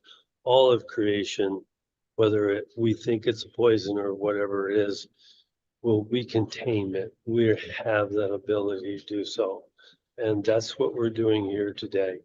Now, I'm inviting everybody here, and you guys can't over there, you can't be there, but we're going to a campground and we can just hang out at the campground. I'm sure we can do that tonight and tomorrow.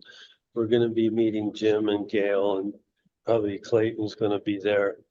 All of this stuff, we can be together to hold hands like we were saying. And this is really coming from our heart. And this lake is extremely important and the rest of the world needs to know how important it is and how we explain it. There's much more to this whole situation. We need to dialogue. We need to put it all together as a human beings, not human doings. Even though we're doing things that are important for our nature or whatever it is, being a human being is much more powerful, and that's what we're here for. And I want to thank the group that's here, but even that, I want to thank the group that isn't here. So thank you for doing this. I really appreciate it. Love you guys. See you. Russ, you brought us all together. Thank Thank you you. so much. Thank you so What a much. wonderful time. And I can't wait to do it again next weekend in Mount Shasta. Do you want to tell us about that, Verushka? Yes, next. Yeah, so next Saturday in Mount Shasta at Soul Connections, which is downtown. Shasta's very small, but with beautiful view of the mountain, where Michiko will be joining us via Zoom. It's from 2 to 5, and we will be having an open camp out for anyone who's coming. Lake Siskiyou Campground. I think that's what it's called. Yes. But it's on the information's on the flyer.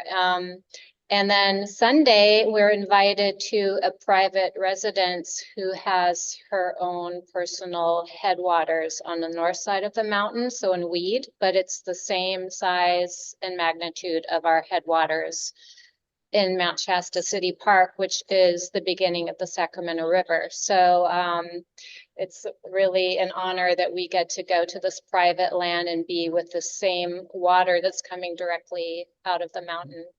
And that's at 1 o'clock next Sunday. So if you come to Shasta, we have a little bit of a program. We're also planning to do a water ceremony at Lake Siskiyou after the meeting at 5. So between, around 6 o'clock, and have some water priestesses attending. So please come and join us. It's a beautiful place. If you've never been to Mount Shasta, this is an amazing reason because everyone will have a connection, which I call Shasta Blasta, and it is allegedly the root chakra of the world, or of the earth. So whatever you're needing to shift, it's a profound healing destination. So please join us. And Adrienne, thank you so much for assisting and bringing this important message out and reaching more people than we've been able to. Thank you, everyone, for being here. I can just feel the energy of this group and our locations and holding down this incredibly powerful prayer of joining east to west and the ring of fire, and Russ being the center of the spoke You guys of this all want beautiful to wheel. give a wave for showing up and supporting. Thank you so Thank you much. so much for being here. What a wonderful day together. I love you so much. Let's take just a moment.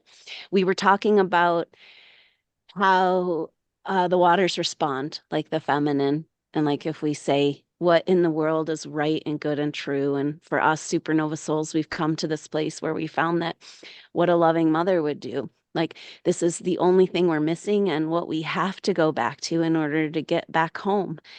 And so, because we're getting ready to receive this age of abundance that the water speaks to us about. When we find out about this primary water, when we understand the consciousness of water, we understand we are water.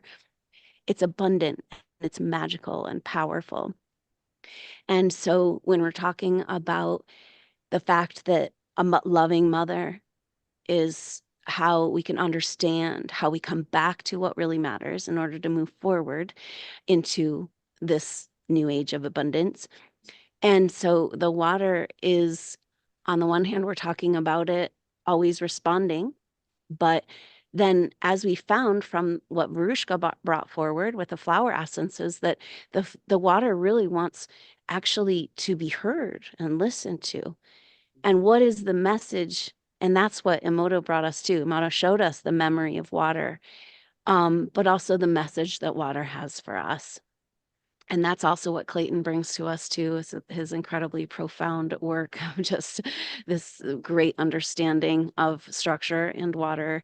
And so it's so wonderful to be here with you together today. And I can't wait. I think this is a beautiful seed that we planted for the future. And I can't wait to connect again next weekend. So thank you everyone for being here. Michiko, thank you so much. Clayton, do you have anything you'd like to share before we leave here? You'll have to unmute as well.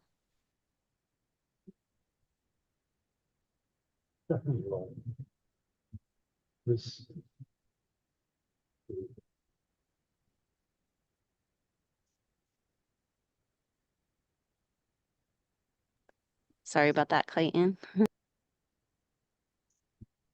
Thank you. Thank you. Okay. Yes, I'm grateful for being invited to your event. It was enlightening in many ways. Everybody is tuned into the water now, so I think it's really important that you continue this level of intensity that you have been introduced to today, and continue it. Bring it forward in grace, ease, joy, and love for as long as you can master that. And I think we all have a very important part to play in not only our future, but the future.